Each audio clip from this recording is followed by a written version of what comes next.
Hello everyone, welcome to Magnet Brains. मेरा नाम है वरदान गर्ग और कंटिन्यू करते हैं अपनी स्टडी को of artificial intelligence. So guys, अब आ गए हम अपने पार्ट 16 पे और पार्ट 16 है हमारा कंडीशनल्स। गाइस, बहुत इंपॉर्टेंट कंसेप्ट है कंडीशनल्स। सिर्फ पाइथन में ही नहीं, प्रोग्रामिंग लैंग्वेजेस में ही, प्रोग्रामिंग कंसेप्ट में ही ये जो कंडीशनल्स है बहुत इंपॉर्टेंट रोल प्ले करता है। कंडीशनल्स और इसके बाद हम नेक्स्ट पार्ट में पढ़ने वाले हैं अबाउट इटरेटिव्स, मतलब लूप्स वगैरह के बारे में। तो ये दोनों चीजें गाइस बहुत इंपॉर्टेंट रोल प्ले करती है। पूरा प्रोग्रामिंग ही इन पे बेस्ड है, मतलब ये बेसिक बिल्डिंग ब्लॉक है। इन्हीं की मदद से आप बहुत कॉम्प्लेक्स प्रोग्राम्स बनाओगे, अलग अलग चीजों देखोगे। ठीक है, बहुत इंपॉर्टेंट रोल प्ले करती है गाइस हर प्रोग्रामिंग लैंग्वेज में। तो पाइथन में भी बहुत इंपॉर्टेंट रोल प्ले करती है। तो इस वीडियो में आपको कंडीशनल्स के बारे में, पाइथन में क्या क्या चीजें हैं, क्या क्या तरीके से आप कंडीशनल्स इंप्लीमेंट कर सकते हो पाइथन में, मैं सब बताऊंगा इस वीडियो में। आपको अंत तक बने रहिए और आपको सब नॉलेज हो जाएगी about conditionals in Python from A to Z. ठीक है, चलिए तो शुरू करते हैं। सबसे पहले ये जानते हैं कि यार कंडीशनल्स है क्या, मतलब रियल वर्ड से थोड़ा सा रिलेट करते हैं। ठीक है, so there come situations in real life when we need to make some decisions and based on these decisions we decide what should we do next। actually यार प्रोग्रामिंग है क्या? प्रोग्रामिंग एक कंप्यूटर के तरीके से अप्रोच, मतलब computer के तरीके से नहीं, मतलब एक अप्रोच है जिसमें हम कंप्यूटर का एड लेते हैं किसी प्रॉब्लम को सॉल्व करने के लिए। क्योंकि कंप्यूटर क्या है, हमारा एक ऐसा डिवाइस है जो बहुत जल्दी कैलकुलेशंस करके हमें दे देता है। तो कंप्यूटर की मदद से जब हम एक प्रॉब्लम को सॉल्व करने की कोशिश करते हैं, वही प्रोग्रामिंग है। ठीक है, तो यार जैसे हम जिंदगी में, लाइफ में जब भी आप कहीं भी होते हो तो एक्चुअली हमेशा एक मोड़ पे खड़े होते हो जहां पे दो लेन्स जारी होती हैं। अब वहां पे क्या आता है, वहां आपका डिसीजन मेकिंग ही तो आता है। तो जो डिसीजन मेकिंग है वो सिर्फ लाइफ में ही नहीं आता, क्योंकि लाइफ को ही हम एक तरीके से रेप्लिकेट कर रहे हैं प्रोग्राम्स में। तो प्रोग्राम्स में भी आपको वो कंडीशंस देखने को मिलती है, वो डिसीजन मेकिंग वाला पार्ट देखने को मिलता है। ठीक है, तो एक्चुअली कंडीशनल उसी चीज पे बेस्ड है। So similar situation arises in programming also where we need to make some decisions and based on these decisions we will execute the next block of code. तो अगेन जैसे आपकी life में होता है कि आप एक मोड़ पे खड़े हुए हो, दो लेन से, अब आपको चूज करना है कि आगे क्या करोगे। एक लेन को चूज करोगे, कुछ आउटपुट निकलेगा, दूसरी लेन को चूज करोगे, कुछ आउटपुट निकलेगा। ऐसा ही प्रोग्रामिंग में भी होता है कि आपने कुछ लाइन एग्जीक्यूट करी, आपने नहीं मतलब पाइथन इंटरप्रेटर ने कुछ लाइन एग्जीक्यूट करी, उसके बाद उसके पास एक मोड़ आ जाता है जिसकी बेसिक, मतलब जिस मोड़ पे उसको डिसाइड करना है कि वो कौन सा रास्ता चुने।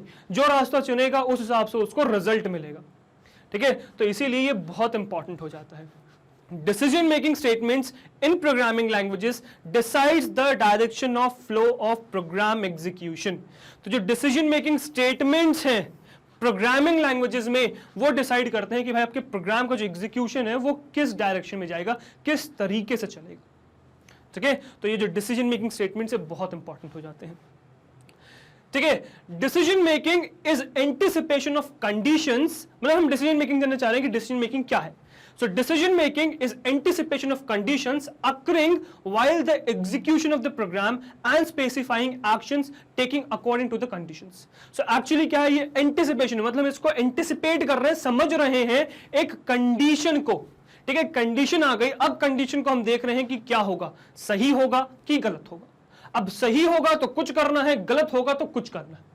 तो जब ये चीज आपको डिसाइड करनी होती है तो यार वही डिसीजन मेकिंग होती है एक्चुअली में, और उसी डिसीजन मेकिंग को हैंडल करते हैं हम डिसीजन मेकिंग स्टेटमेंट्स की मदद से।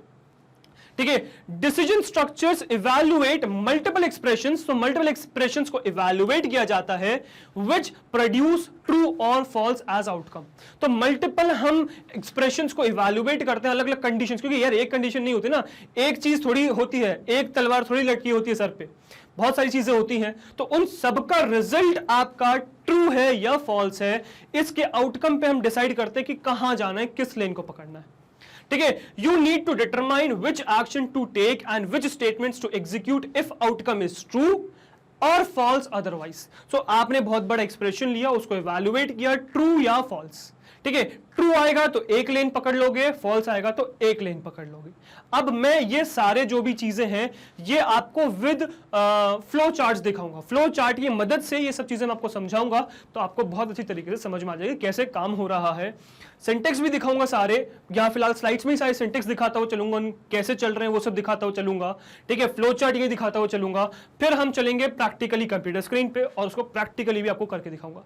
मैंने जैसे आपसे कहा कि इस वीडियो में कंडीशंस आपका पूरा क्लियर हो जाएगा पाइथन का, मतलब पाइथन में, क्योंकि यार लैंग्वेजेस कंसेप्ट है, कंडीशनल्स दोनों जगह एग्जिस्ट करते हैं, दोनों या हर जगह एग्जिस्ट करते हैं, हर प्रोग्रामिंग लैंग्वेज में एग्जिस्ट करते हैं कंडीशनल्स। बट सिचुएशन ये होती है कि हर लैंग्वेज में उसका इंप्लीमेंटेशन अलग अलग तरीके से होता है। तो पाइथन में कैसे इंप्लीमेंट करें उस चीज को हम देखते हैं, ठीक है। चलो, तो ये हो गया भाई डिसीजन मेकिंग। अब कितने टाइप की कंडीशनल स्टेटमेंट्स है, मतलब हम कह रहे हैं डिसीजन मेकिंग स्टेटमेंट्स है, तो कितने हैं भाई वो कंडीशनल स्टेटमेंट्स, ठीक है। So Python has 6 conditional statements that are used in decision making. So decision लेने के लिए हमारे पास in total 6 conditional statements exist करते हैं।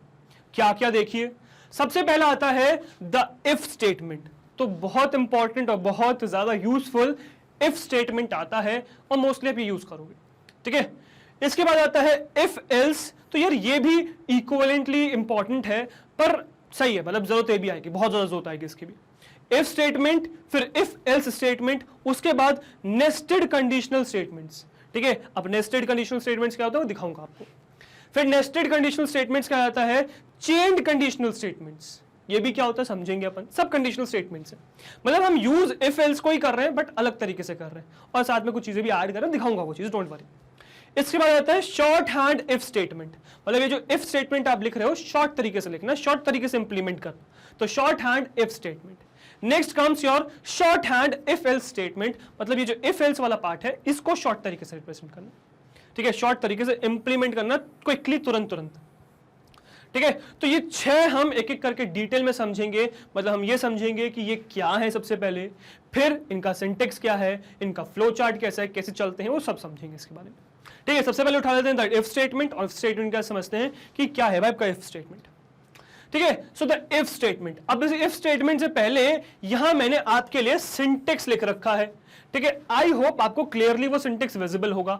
अब इस चीज पे ध्यान दीजिएगा, मैंने अलग अलग कलर देके क्लियरली समझाया, उस चीज को ध्यान से समझिएगा, ठीक है। सबसे पहले क्या है भाई, सबसे पहले आपका इफ, मतलब इफ कीवर्ड जो इफ है वो एज इट इज इफ आ जाएगा, आई इफ, ठीक है। उसके आगे लगा हुआ है ब्रैकेट और उसके अंदर लिखा हुआ है टेस्ट एक्सप्रेशन। अब इसके अंदर क्या करोगे आप, तो देखो इसमें आप ये करोगे, सबसे पहले लिखोगे इफ, ठीक है, शॉर्ट में लिखोगे, कैपिटल नहीं करोगे, मतलब लोअर केस में ही रखोगे इफ, है ना। अब इसके बाद आपके पास यहां पे स्पेस देके ऑप्शन है जहां पे आप टेस्ट एक्सप्रेशन लिखोगे। टेस्ट एक्सप्रेशन क्या है, टेस्ट एक्सप्रेशन वो चीज है जो ये बताएगी कि कौन सा पाथ चूज करें, मतलब ये डिसीजन मेकिंग में हेल्प करेगी। आप इस टेस्ट एक्सप्रेशन को इवैल्यूएट करोगे, देखोगे कि आपका आंसर ट्रू आता है या फॉल्स आता है, ठीक है। उसके बाद फिर आ जाता है भाई आपका कॉलन, फिर आ जाता है कॉलन, बहुत इंपॉर्टेंट चीज है, कॉलन भूल मत जाइएगा, ठीक है। फिर आ जाता है कॉलन। अब कॉलन के बाद आप आ जाते हो नेक्स्ट लाइन में, और जो नेक्स्ट लाइन है वो देखिएगा कि ये कोई एरर नहीं है कि यहां पे स्पेस छूटा हुआ है, भाई ये इंडेंटेशन है। इंडेंटेशन आपको समझाया था मैंने, कहीं अगर आपने पुरानी वीडियोस नहीं देखी हैं तो जाके देखिए, बहुत इंपॉर्टेंट है। ये सब चीजें आपको तभी समझ में आएंगी जब आपके पुराने जितने भी कंसेप्ट्स हैं वो क्लियर है। ये वीडियो कोई रैंडम वीडियो नहीं है, ये प्लेलिस्ट का पार्ट है। क्लास 9th आर्टिफिशियल इंटेलिजेंस के प्रैक्टिकल्स की सेपरेट प्लेलिस्ट एग्जिस्ट करती है, जाके उसको सर्च करिए यूट्यूब पे, ठीक है। नहीं मिले तो मुझे बताइए, मैं आपको बताऊंगा कहां है वो, ठीक है। तो वो आज जाके ढूंढिए, जब आपको मिल जाए तो उसकी एक एक वीडियो स्टार्टिंग से देखिए, सीक्वेंस में सारी चीजें समझ में आ जाएंगी। तो इंडेंटेशन मैंने इनिशियल कुछ वीडियोस में ही समझाया कि इंडेंटेशन क्या होता है, अब आपको डिटेल में समझ में आएगा कि इंडेंटेशन की क्या इंपॉर्टेंस है, क्योंकि ये जो कंडीशनल्स हैं, जो इटरेशंस हैं, इटरेटिव मेथड्स जो है हमारे पास, स्टेटमेंट्स जो हैं, लूप्स वगैरह जो हैं, उनमें ये इंडेंटेशन का ही रोल आता है बहुत ज्यादा, ठीक है। तो वो आपको समझ में आ जाएगा कि अभी क्या है रोल, ठीक है। प्रैक्टिकली तो मैं आपको दिखाऊंगा ही। तो ये स्पेस अननेसेसरी का नहीं लिखा हुआ है, ये जरूरी है स्पेस यहां पे, तो ये स्पेस आपको डालना है और फिर आपको कुछ स्टेटमेंट्स लिखने हैं। स्टेटमेंट्स मतलब नॉर्मल जो भी चीज आपको लिखनी है, ठीक है। अब होगा ये कि यार जैसे ही आपका इफ स्टेटमेंट इवैल्यूएट होगा, तो मतलब सॉरी, जैसे आपका पाइथन इंटरप्रेटर इफ देखेगा, इफ के आगे वो देखेगा कि भाई क्या लिखा हुआ है, टेस्ट एक्सप्रेशन क्या लिखा, मतलब एक्सप्रेशन लिखा हुआ है, उस एक्सप्रेशन को इवैल्यूएट किया जाएगा कि वो ट्रू है कि फॉल्स है। ट्रू है तो भाई इसके अंदर जो भी चीजें हैं इंडेंटेड, मतलब सेम स्पेसिंग के साथ इंडेंटेड जितनी भी चीजें हैं सबको क्या करो, एग्जीक्यूट करा दो, ठीक है। और अगर ये कंडीशन फॉल्स है तो भाई इसके अंदर घुसो ही मत, इसके अंदर की चीजें करो ही मत, ठीक है। मतलब ये स्टेटमेंट्स तभी एग्जीक्यूट होंगे जब इफ के आगे जो कंडीशन लिखी हुई है, जो एक्सप्रेशन लिखा हुआ है वो ट्रू आ जाए, ट्रू इवैल्यूएट हो जाए, तभी ये स्टेटमेंट्स चलेंगे, अदरवाइज ये अंदर घुसेंगे ही नहीं, ठीक है। अब ये जो इंडेंटेशन है ये रिप्रेजेंट ये करता है कि जो इंडेंटेशन है वो ये रिप्रेजेंट करता है कि जितने भी स्टेटमेंट्स इंडेंटेड होंगे उसका मतलब है कि वो इफ के अंदर है, मतलब इफ अगर ट्रू हो, सॉरी इफ कह रहा हूं, इस स्टेटमेंट के अंदर है, क्या मतलब कि इफ के आगे जो एक्सप्रेशन लिखा हुआ है वो अगर ट्रू है तो ये सारे स्टेटमेंट्स एग्जीक्यूट। चलिए तो अब इसको रीड करते कि यार कहना क्या चाह रहा है, ठीक है। Here the program evaluates the test expression and will execute statements only if the test expression is true. तो टेस्ट एक्सप्रेशन को इवैल्यूएट किया जाएगा, अगर वो ट्रू होगा तभी उसके अंदर के स्टेटमेंट्स रन होंगे। If the test expression is false the statements is not executed, तो ये जो स्टेटमेंट्स इसके अंदर लिखे हुए हैं ये एग्जीक्यूट नहीं होंगे, मतलब जो मैंने आपको समझाया ना वही बस यहाँ लिखा हुआ है, दैट्स ऑल, ठीक है। In Python the body of the if statement is indicated by the indication, sorry indentation. तो एक्चुअली में इफ के अंदर जो भी चीजें एग्जीक्यूट होनी है वो कैसे हम बताते हैं, वो हम बताते हैं with the help of this indentation, ठीक है। इसका प्रोनाउंसिएशन भी लोग गलत करते हैं, इसका प्रोनाउंसिएशन है इंडेंटेशन, कुछ और मत करिएगा, इंडेंटेशन। तो इंडेंटेशन की वजह से मतलब मदद से हम ये बताते हैं कि ये जो इसके अंदर मतलब जो इंडेंटेड है, सेम इंडेंटेड है, वो उस बॉडी के मतलब उस इफ का पार्ट है, उस इफ की बॉडी है। The body starts with an indentation and the first unindented line marks the end. तो इस कॉलन के बाद जैसे इंडेंटेशन आएगा तो ये समझ में आ जाएगा कि ये इफ के अंदर के स्टेटमेंट्स हैं, और जब तक इंडेंटेशन ये वाला जो इंडेंटेशन अभी ये इंडेंटेशन जब तक रहेगा तब तक आपका आउटपुट वही आता रहेगा जो इफ की बॉडी मतलब इफ की बॉडी की तरीके से एक्ट करेगा। और उसके बाद जैसे ही फर्स्ट अनइंडेंटेड लाइन आएगी, मतलब जो इंडेंटेड नहीं होगी, वो मार्क कर देगा इस इफ की बॉडी का एंड। ये लिखा हुआ है यहां पे बस, ठीक है। Python interprets non zero values as true. अब ये ट्रू फॉल्स की बात कर देते हैं टेस्ट एक्सप्रेशन की, ठीक है। सो जो भी नॉन जीरो वैल्यू है, नॉन जीरो जो भी वैल्यू है 1 2 3 4 5 6 जो भी वैल्यू नॉन जीरो है वो सब ट्रू होती हैं, और जो भी नन या जीरो है इनको हम फॉल्स कहते हैं, ठीक है। सो नॉन जीरो वैल्यूज क्या है, जितनी भी नॉन जीरो वैल्यूज हैं वो ट्रू हैं, और नन और जीरो फॉल्स है। तो हमेशा यहाँ पे ध्यान रखिएगा, यहाँ पे आप कुछ भी नंबर पास करते हो या कुछ भी नंबर आउटपुट में आंसर आता है, मतलब इस टेस्ट एक्सप्रेशन का जो आउटपुट है वो अगर कोई भी नंबर आता है अदर देन जीरो उसका मतलब ट्रू है, और नन अगर नन या जीरो आपने लिखा हुआ है तो उसका मतलब है फॉल्स, या फॉल्स लिखा हुआ है वो तो है, ठीक है। तो यार ये था आपका इफ स्टेटमेंट कैसे चलता है, क्या होता है, ठीक है। अब हम क्या करेंगे, अब हम इसको प्रैक्टिकली देखेंगे, बट उससे पहले देखते हैं कि इसका फ्लो चार्ट क्या है, ठीक है। या फ्लो चार्ट से पहले कुछ पॉइंट्स नोट कर लीजिए क्या है, ठीक है। Few important things to note before say about if statements. The colon, ये बहुत सिग्निफिकेंट है, is significant and required, it separates the header of the compound statement from the body. तो वो जो कंपाउंड स्टेटमेंट आपने लिखा है जिसके आप कंडीशन चेक कर रहे हो ट्रू या फॉल्स, उसको अलग करता है आपके बॉडी से। कौन, ये कॉलन, ठीक है। The line after the colon must be indented. अब कॉलन के बाद जो लाइन है वो इंडेंटेड होनी चाहिए बॉडी रिप्रेजेंट करने के लिए। It is standard in Python to use 4 spaces for indenting. तो पाइथन का स्टैंडर्ड होता है कि 4 स्पेसेस आप यूज करो, मैंने बताया हुआ पहले, जो आप टैब दबा के भी कर सकते हैं, ठीक है। All lines indented the same amount after the colon will be executed whenever the test expression is true। तो कॉलन के बाद जो भी लाइन्स है वो सारी अगर सेम प्लेस पे इंडेंटेड है, सेम तरीके से इंडेंटेड है, तो वो सब एग्जीक्यूट होगी जब भी टेस्ट एक्सप्रेशन आपका ट्रू होगा। तो ये सब कुछ पॉइंट्स है जिसको आप ध्यान रखिएगा, जो मैं तब से बोल रहा हूं, ठीक है। अब ये चलता कैसे, फ्लो चार्ट क्या है भाई इफ स्टेटमेंट का। तो क्या होता है, सबसे पहले हम आ जाते हैं टेस्ट एक्सप्रेशन पे, ठीक है। अब टेस्ट एक्सप्रेशन को किया जाता है इवैल्यूएट, और देखा जाता है कि इसका आंसर ट्रू आ रहा है कि फॉल्स आ रहा है। अगर ट्रू आ रहा है तो हम सीधे सीधे आगे बढ़ जाएंगे और बॉडी एग्जीक्यूट कर लेंगे इफ की, इफ के अंदर जो बॉडी है उसको एग्जीक्यूट करेंगे। ठीक है, अगर फॉल्स आता है तो हम क्या करेंगे, यहां से बाहर आ जाएंगे और इफ के जस्ट बाद जो स्टेटमेंट है, स्टेटमेंट्स जस्ट बिलो इफ, वो एग्जीक्यूट हो जाएंगे एज इट इज। ठीक है, तो इस तरीके से कुछ आपका इफ स्टेटमेंट काम करता है। अब क्या आपको ध्यान रखना है कि अगर आप बॉडी में कंफ्यूज हो रहे हैं तो हमेशा ध्यान रखिएगा कि इफ आपने कीवर्ड लिखा, इसके बाद जो भी एक्सप्रेशन लिखा इसको हम कहते हैं कंडीशन। फिर आ जाता है आपका कॉलन, कॉलन के बाद आप क्या करोगे, कुछ स्टेटमेंट्स लिखोगे इंडेंटेड, सपोज 4 स्पेसेस से इंडेंटेड, यहां कुछ स्टेटमेंट्स लिखोगे, इन सारे स्टेटमेंट्स को हम कहते हैं बॉडी।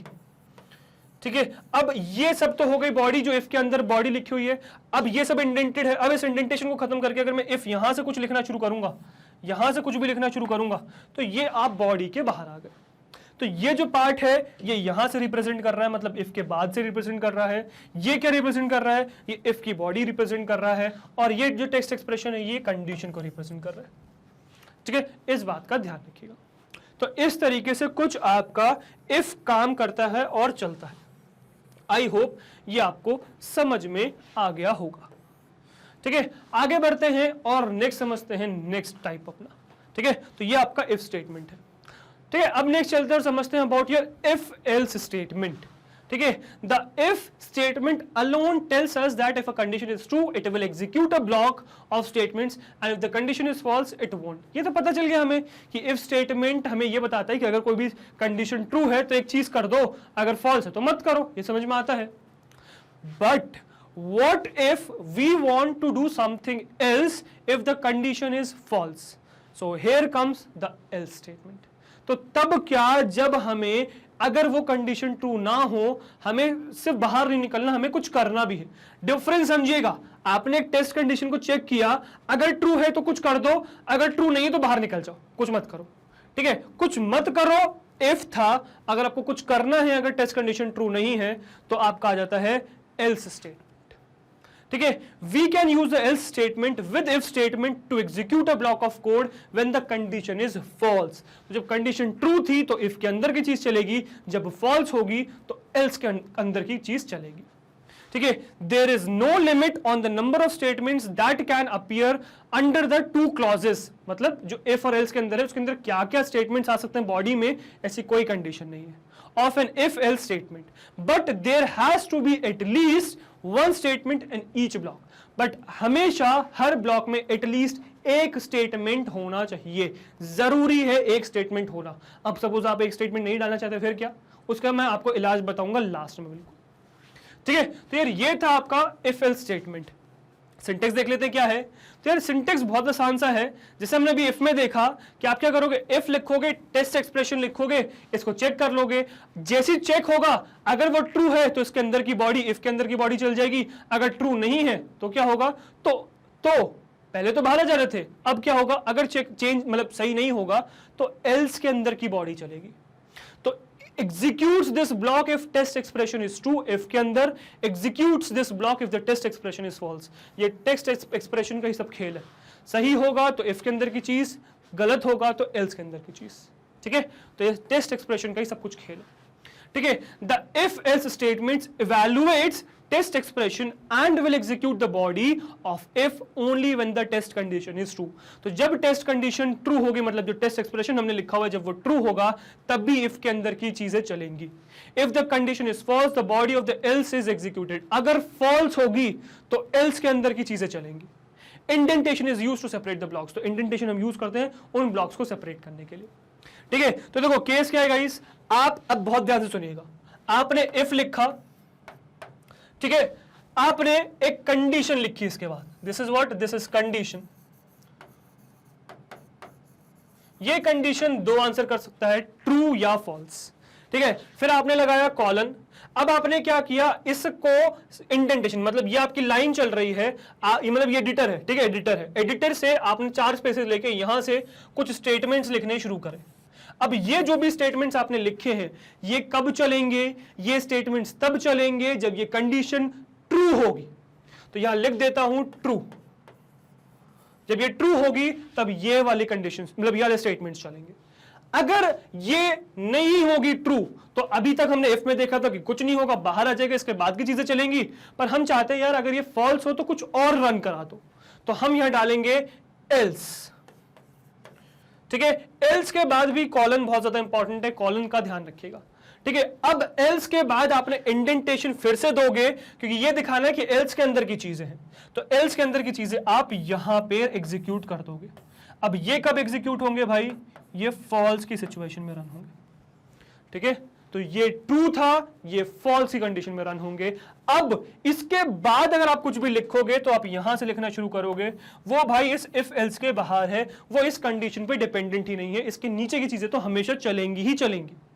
ठीक है, ये जो इसके अंदर लिखा हुआ है ये डिपेंडेंट है इस कंडीशन पे, सॉरी ये जो कंडीशन लिखी है इस कंडीशन पे कि कंडीशन ट्रू होगी तो ये चीज चलेगी, फॉल्स होगी तो ये चीज चलेगी।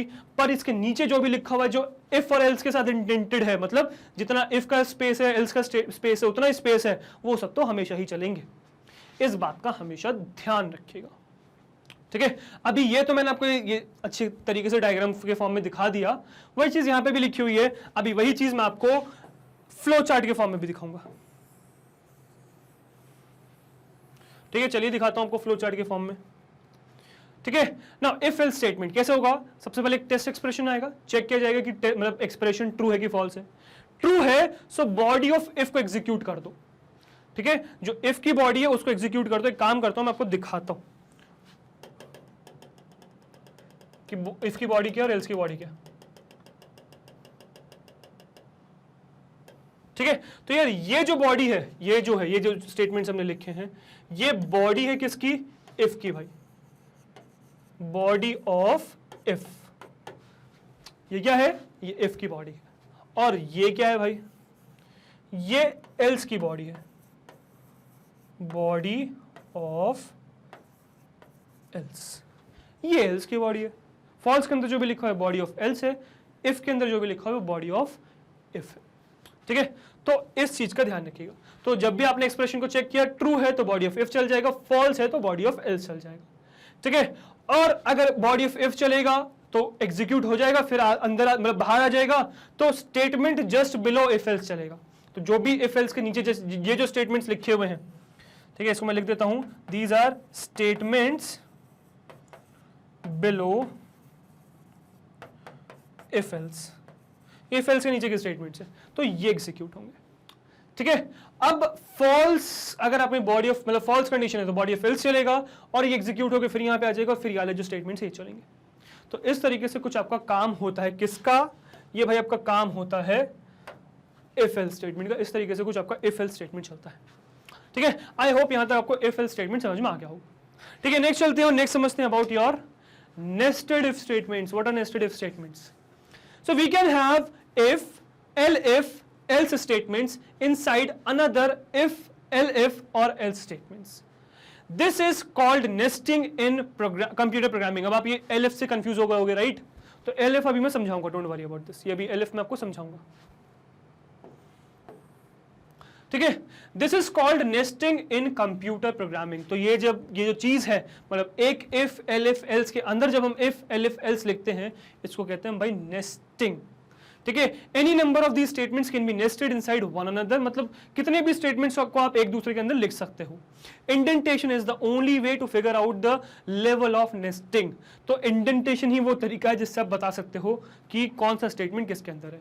They can get confusing so they must be avoided unless necessary. जब तक नेसेसरी नहीं तब तक हटाना चाहिए, मतलब यूज नहीं करना चाहिए, कंफ्यूजिंग बहुत होते हैं। ठीक है, और टाइम कॉम्प्लेक्सिटी भी बहुत ज्यादा इंक्रीज हो जाती है। Not in if, actually looping से बहुत ज्यादा इंक्रीज हो जाती है। चलो इसको देखते हैं। इफ फिर टेक्स्ट एक्सप्रेशन लिखा हुआ है, और ये क्या यार, ये अलग अलग स्पेसिंग्स की यूज कर रहे हो, क्या कर रहे हो? ठीक है, तो समझाता हूं मैं आपको क्या कर रहे हो। तो एक्चुअली में यार हम ये कर रहे हैं कि सबसे पहले लिखा हमने एक इफ और इसके अंदर एक एक्सप्रेशन लिख दिया। तो सपोज टेस्ट एक्सप्रेशन 1 लिखा हुआ है ना, कॉलन लगाया। अब ये जितने भी चीजें हैं, ये जो भी स्टेटमेंट्स हैं, ये जो स्टेटमेंट्स हैं ये इस इफ की बॉडी है। मतलब ये अगर टेस्ट एक्सप्रेशन ट्रू होगा तो ये जितना भी है ये सब एग्जीक्यूट होगा। सही है, वेरी वेल। और अगर नहीं होगा तो ये एग्जीक्यूट होगा। आप यहाँ पे एल्स भी लगा सकते हो चाहो तो ये एग्जीक्यूट होगा। ठीक है, अब अगर हम इस बॉडी के अंदर आ जाएं तो इसके अंदर फिर एक और इफ है। तो यही इफ के अंदर एक और इफ अगर हम डाल देते हैं, इसी को कहते हैं नेस्टेड इफ या नेस्टिंग कहते हैं। ठीक है, आप इफ के अंदर इफ डाल दो, इफ के अंदर एल्स भी डालेंगे हम। ठीक है, आप इसके चाहे इसके अलावा एल्स के अंदर भी चीजें डाल सकते हो, तो वो सब आप कर सकते हो, तो इसको कहते हैं नेस्टिंग। ठीक है, अब इसके अंदर हम आ गए, अब ये अगर ट्रू है तो ये एग्जीक्यूट होना शुरू होगा। अब इसके अंदर आने के बाद फिर ये स्टेटमेंट रन होगा, तो जैसे ये स्टेटमेंट रन होगा तो अब एक्सप्रेशन 2 आ जाएगा। एक्सप्रेशन 2 को चेक किया जाएगा कि एक्सप्रेशन 2 का क्या सिचुएशन है। अब एक्सप्रेशन 2 अगर ट्रू है तो भाई ये स्टेटमेंट चल जाएगा।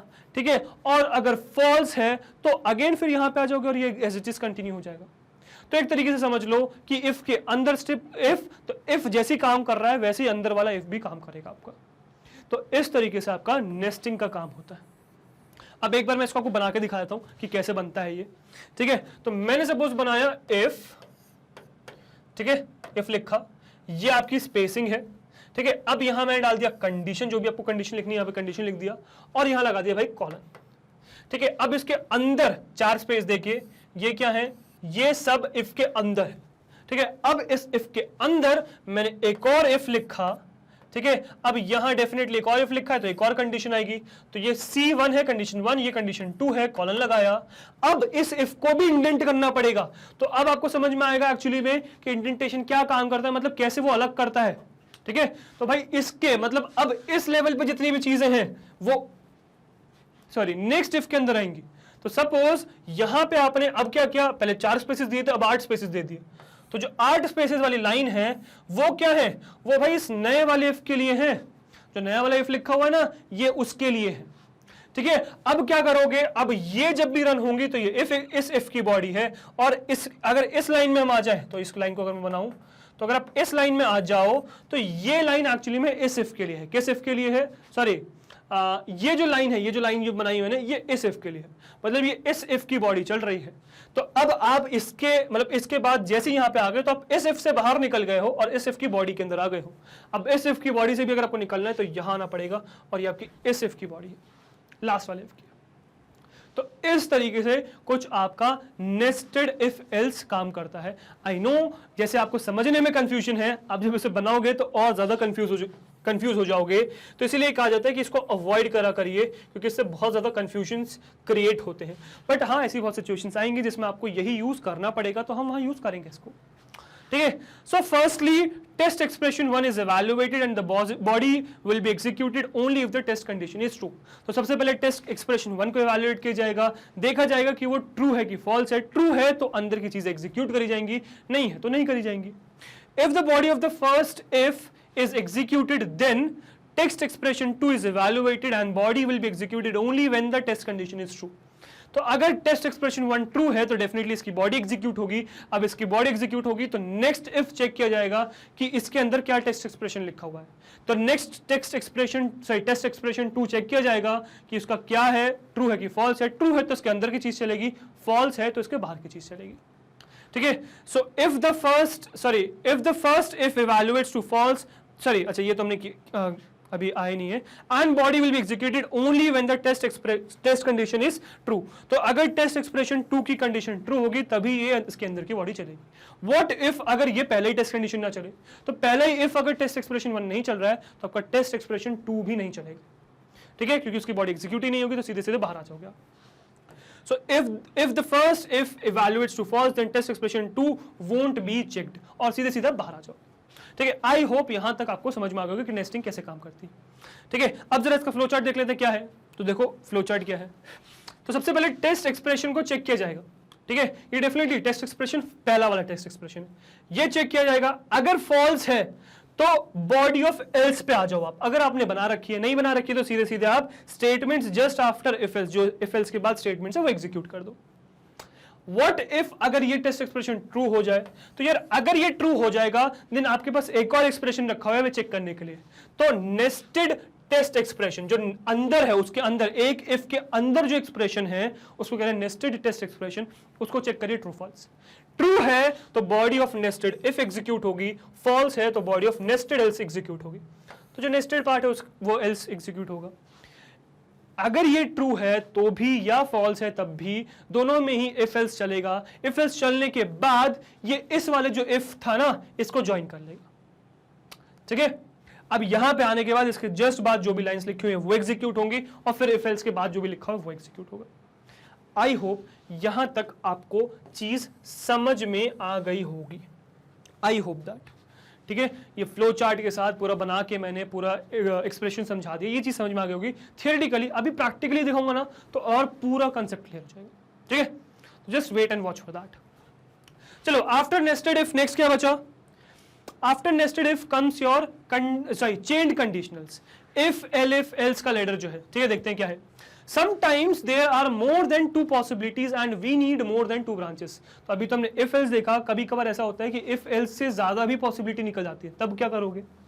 So one way to express a computation like that is a chained conditional, जो हमने अभी देख रहे हैं। Here a user can decide among multiple options. The if statement are executed from the top down. तो यहाँ पे multiple expressions को चेक किया जाता है और ऊपर से नीचे चलते हैं, टॉप डाउन अप्रोच है। As soon as one of the conditions controlling the if is true, जैसे ही एक भी कंडीशन हमें ट्रू मिलती है, the statement associated with that if is executed, उससे रिलेटेड जो if का स्टेटमेंट है वो एग्जीक्यूट हो जाता है। And the rest of the ladder is bypassed, बाकी जो पूरा लैडर है उसको हम बाईपास कर देते हैं, उसकी नेसेसिटी नहीं बचती, उसको यूज ही नहीं बचता कुछ भी। If none of the conditions is true, then the final else statement will be executed. अगर एक भी कंडीशन ट्रू नहीं है तो फाइनली जो else स्टेटमेंट है वो एग्जीक्यूट होता है। अब कैसे दिखता है लैडर, देखो मैं सिंटेक्स दिखाता हूं, सिंटेक्स से समझ में आ जाएगा, पता है। तो देखो if test expression, else sorry elif test expression, फिर एलिफ टेस्ट एक्सप्रेशन, फिर एलिफ टेस्ट एक्सप्रेशन, फिर एल्स। अब आपने बहुत सारी कंडीशन चेक कर लिया, पाइथन क्या करेगा, ऊपर से चलना शुरू करेगा। ठीक है, पहली कंडीशन सही मिली उसका स्टेटमेंट एग्जीक्यूट कर दिया, नहीं मिली तो आगे आ गया एलिफ पे आ गया। एलिफ को चेक किया, ट्रू हुआ तो उसके अंदर के स्टेटमेंट एग्जीक्यूट कर दिए, नहीं हुआ ट्रू फॉल्स हुआ तो नेक्स्ट एलिफ पे आ जाएगा। फिर चेक किया जाएगा, ट्रू हुआ तो उसके अंदर एग्जीक्यूट किया जाएगा, फॉल्स हुआ तो नीचे आ जाएगा। इस तरीके से चलता रहेगा जब तक एक ट्रू कंडीशन नहीं मिल जाती।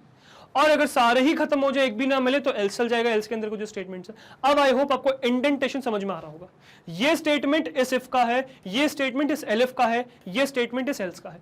आई होप इंडेंटेशन अब समझ में आएगा और जैसे जैसे हम इसको करेंगे तो आपको और इसमें आइडिया लगता रहेगा।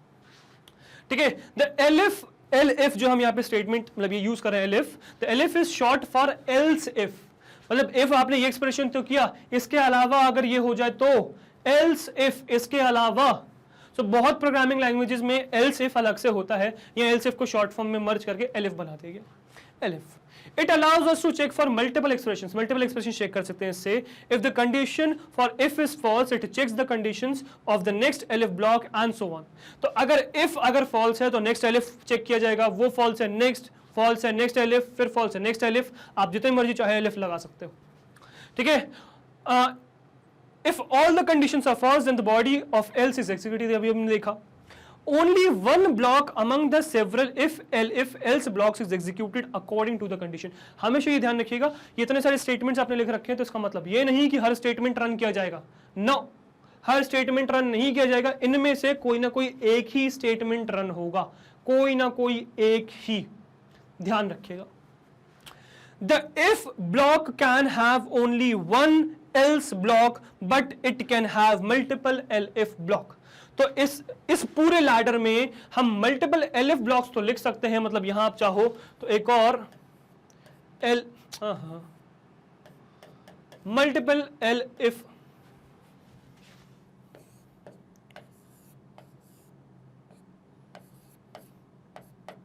आप चाहे तो यहां मल्टीपल एलिफ लिख सकते हो। सपोज मैं लिख दूं टेक्स्ट एक्सप्रेशन और यहाँ कॉलन लगा दूं, इसके अंदर एक और स्टेटमेंट लिख दूं, तो मैं मल्टीपल एलिफ लिख सकता हूं। बट क्या मैं मल्टीपल एल्स लिख सकता हूं? No, multiple elses are not allowed, multiple elifs are allowed. ठीक है, इस बात का ध्यान रखिएगा। ये आपकी लास्ट लाइन थी। ठीक है, चलो आगे बढ़ते हैं, इसमें देखते हैं इसका वो क्या है, फ्लो चार्ट क्या है।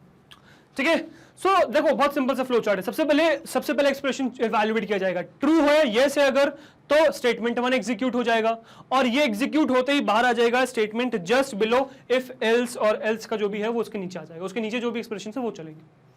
ठीक है, नो तो टेक्स्ट एक्सप्रेशन 2 चेक करो, है ना, वो नो यस हो सकता है, यस है तो स्टेटमेंट 2 चल जाएगा, फिर बाहर आ जाएगा। नो है तो टेक्स्ट एक्सप्रेशन 3 चेक किया जाएगा, ये अगर यस है तो स्टेटमेंट 3 चलेगा, फिर बाहर आ जाएगा, नो है यहाँ ये नो होना चाहिए, अगर ये भी नो है तो सिंपली आपकी क्या होगी, एल्स की बॉडी एग्जीक्यूट हो जाएगी, एल्स की बॉडी जैसे एग्जीक्यूट होगी उसके बाद आपका स्टेटमेंट बाहर आ ही जाएगा। बहुत सिंपल सा भी मैंने आपको समझा ही दिया पूरा, ये फ्लो चार्ट बहुत आसानी से समझ में आ जाएगा आपको, ठीक है। तो इस तरीके से कुछ आपका चेन्ड कंडीशनल्स काम करते हैं। सो यहां तक हमारे 4 पार्ट कंप्लीट हो गए, राइट। इफ देख लिया, इफ एल्स देख लिया, नेस्टेड इफ एल्स और एलिफ देख लिया, और इफ एलिफ और एल्स की लैडर देख ली पूरी, ठीक है। अब नेक्स्ट जो 2 बचते हैं वो यार शॉर्ट फॉर्म ही है एक्चुअली में, कि शॉर्ट में हम कैसे चीजों को लिख सकते हैं, ठीक है। तो जरा वो देखते हैं क्या है, ठीक है। चलो, शॉर्ट हैंड इफ स्टेटमेंट। तो यार अगर आपको एक ही लाइन है जो इफ के बाद कंडीशन चेक करने के बाद एक ही लाइन एग्जीक्यूट करनी है, तो यार ये बहुत काम की चीज है शॉर्ट हैंड इफ। क्या करो, इफ लिखो, कंडीशन लिखो, ग्रीन से रिप्रेजेंट कर रखा है कंडीशन को, कंडीशन लिखो, इफ लिखो, स्पेस डालो, कंडीशन लिखो, कॉलन लगाओ, स्टेटमेंट लिख दो, वो एग्जीक्यूट हो जाएगा अगर वो ट्रू होगा तो, ठीक है। सो whenever there is only a single statement to be executed inside the if block, then shorthand if can be used. The statement can be put on the same line as the if statement. तो same line में लिख दिया हमने से, ठीक है। बहुत कमाल की चीज। इसके बाद short hand if else statement भी एग्जिस्ट करता है, short hand if else statement, ठीक है। अब इसका देखो बहुत कॉम्प्लिकेटेड सा थोड़ा सा सिंटेक्स है, वो ध्यान रखना, ठीक है। सबसे पहले आप एल्स इफ एल्स कुछ भी नहीं लिखोगे, सबसे पहले आप वो लिखोगे स्टेटमेंट जो आपको एग्जीक्यूट कराना है अगर कंडीशन जो भी आपको चेक कराओगे वो ट्रू है। तो अगर जो भी कंडीशन आप चेक कराओगे वो ट्रू है, तो जो भी आपको एग्जीक्यूट कराना है वो आपने यहां लिख दिया स्टार्टिंग में, ठीक है। इसके बाद आपने लिखा इफ और कंडीशन लिख दी कि क्या कंडीशन है, ठीक है। तो अब क्या होगा, ये कंडीशन चेक होगी और अगर ये ट्रू है तो ये चलेगा, अगर एल्स मतलब अगर फॉल्स है तो क्या, तो इसके आगे लिखो एल्स, और यहां पे हमने वो स्टेटमेंट्स लिखे हुए हैं जो चलेंगे अगर ये जो कंडीशन बीच में लिखी हुई है फॉल्स है। तो बहुत कॉम्प्लिकेटेड सा इसका सिंटेक्स है, तो बहुत ध्यान से इसको करिएगा, ठीक है, ताकि आप इसमें क्लियर रहें, ठीक है। तो बहुत ध्यान से करिएगा इसको, ठीक है। So this can be used to write the if else statements in a single line where there is only one statement to be executed in both if and else block. तो एक ही लाइन में पूरा if else लिख सकते हो, ठीक है। बहुत हेल्पफुल होता है गाइस, जब आप इसका मतलब आप रूटीन में आ जाओगे ना, समझ में आने लगेंगी चीजें, मतलब थरो हो जाओगे चीजों से, तो बहुत ज्यादा यूज करोगे इसका, ठीक है, बहुत ज्यादा। चलो, तो ये है आपका short hand if else statement. तो ये हमारे 6 टाइप के, जितने भी 6 टाइप के आपके कंडीशनल स्टेटमेंट्स एग्जिस्ट करते हैं डिसीजन मेकिंग के लिए, वो हमने कवर कर लिए, थ्योरेटिकली कवर कर लिए, अब प्रैक्टिकली कवर करेंगे। उससे पहले जरा कुछ पॉइंट्स है जो आप नोट कर लीजिए। सो पॉइंट्स टू नोट, सबसे पहले है द पास स्टेटमेंट, ठीक है।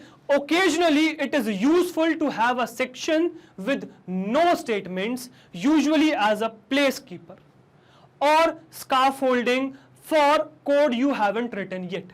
तो बहुत बार क्या होता है यार, आपने से हमने कहा था ना कि हमें एटलीस्ट इफ एल्स के नीचे एक स्टेटमेंट लिखना जरूरी है।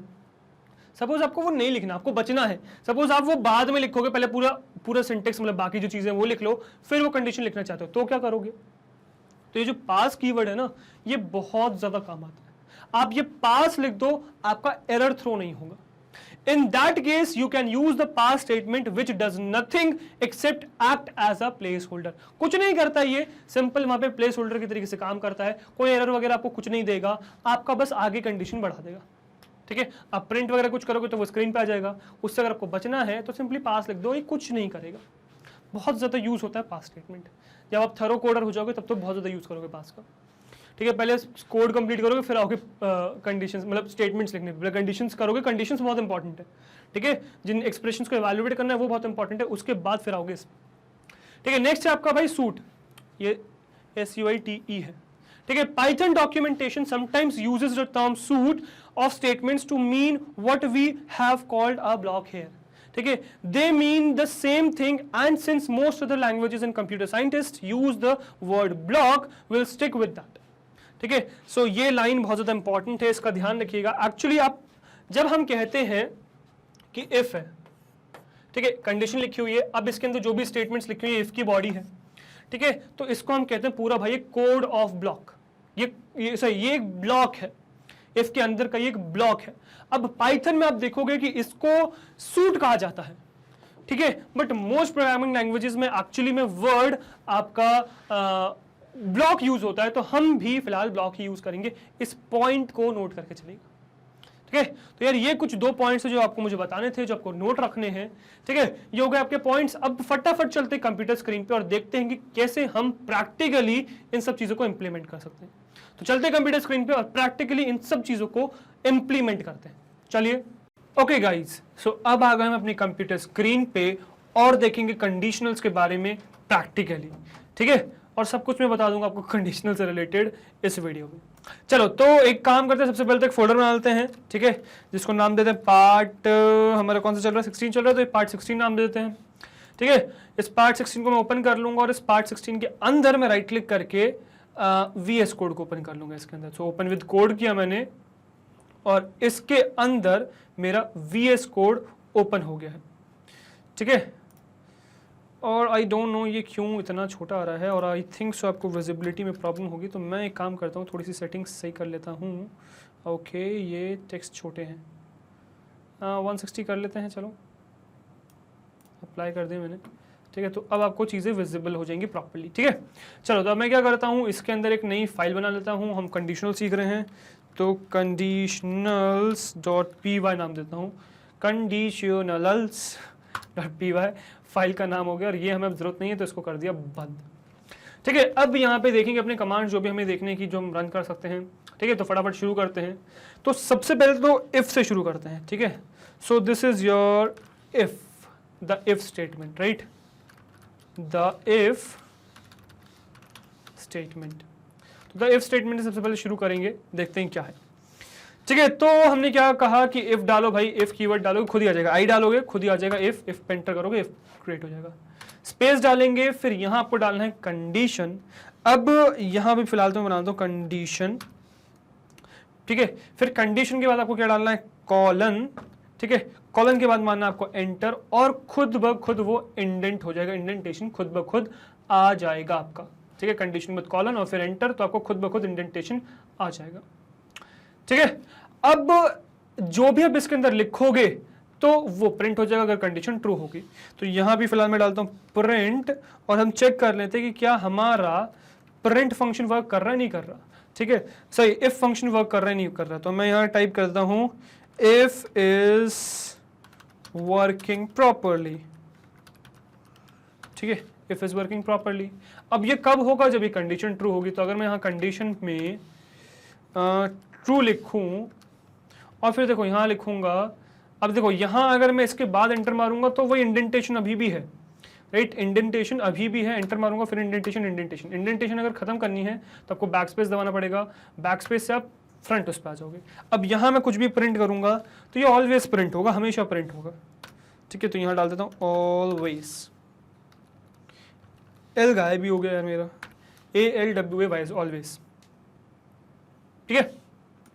अब इसको मैं आपको रन करके दिखाता हूं कि क्या होता है, ठीक है। तो पहले तो अभी हमें कुछ इनपुट तो लेना ही नहीं है, सो इसको देख लेते हैं, ठीक है, कि अगर मैं इसको टर्मिनल पर रन करूंगा तो क्या होगा।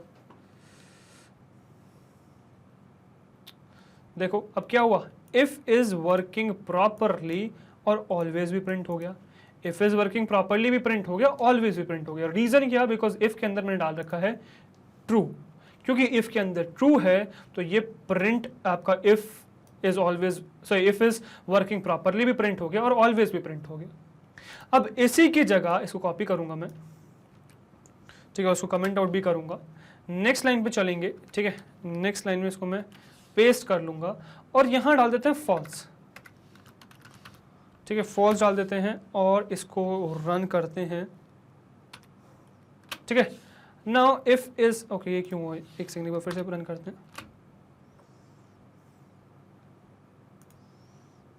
आई don't know what is the reason, मैं टर्मिनल में रन, यस यहाँ पे कुछ प्रॉब्लम आ रही है इस आउटपुट में, just let me run that, okay yes अब सही होगी, राइट। तो अब अगर आप नोटिस करो तो यार इसमें थोड़ी सी प्रॉब्लम आ रही थी आउटपुट पे, शायद लैग वैग कुछ हो रहा होगा, ठीक है। अब अगर आप देखो तो जब मैं ट्रू कर रहा था, जब मैं ट्रू रन कर रहा था, तब इफ इज वर्किंग प्रॉपरली आ रहा था और आपको ऑलवेज भी प्रिंट होकर आ रहा था। अब अगर आप देखो तो सिर्फ ऑलवेज प्रिंट होकर आएगा, बाकी नहीं चलेगा। रीजन क्या, क्योंकि भाई इफ के आगे आ गया है आपका फॉल्स।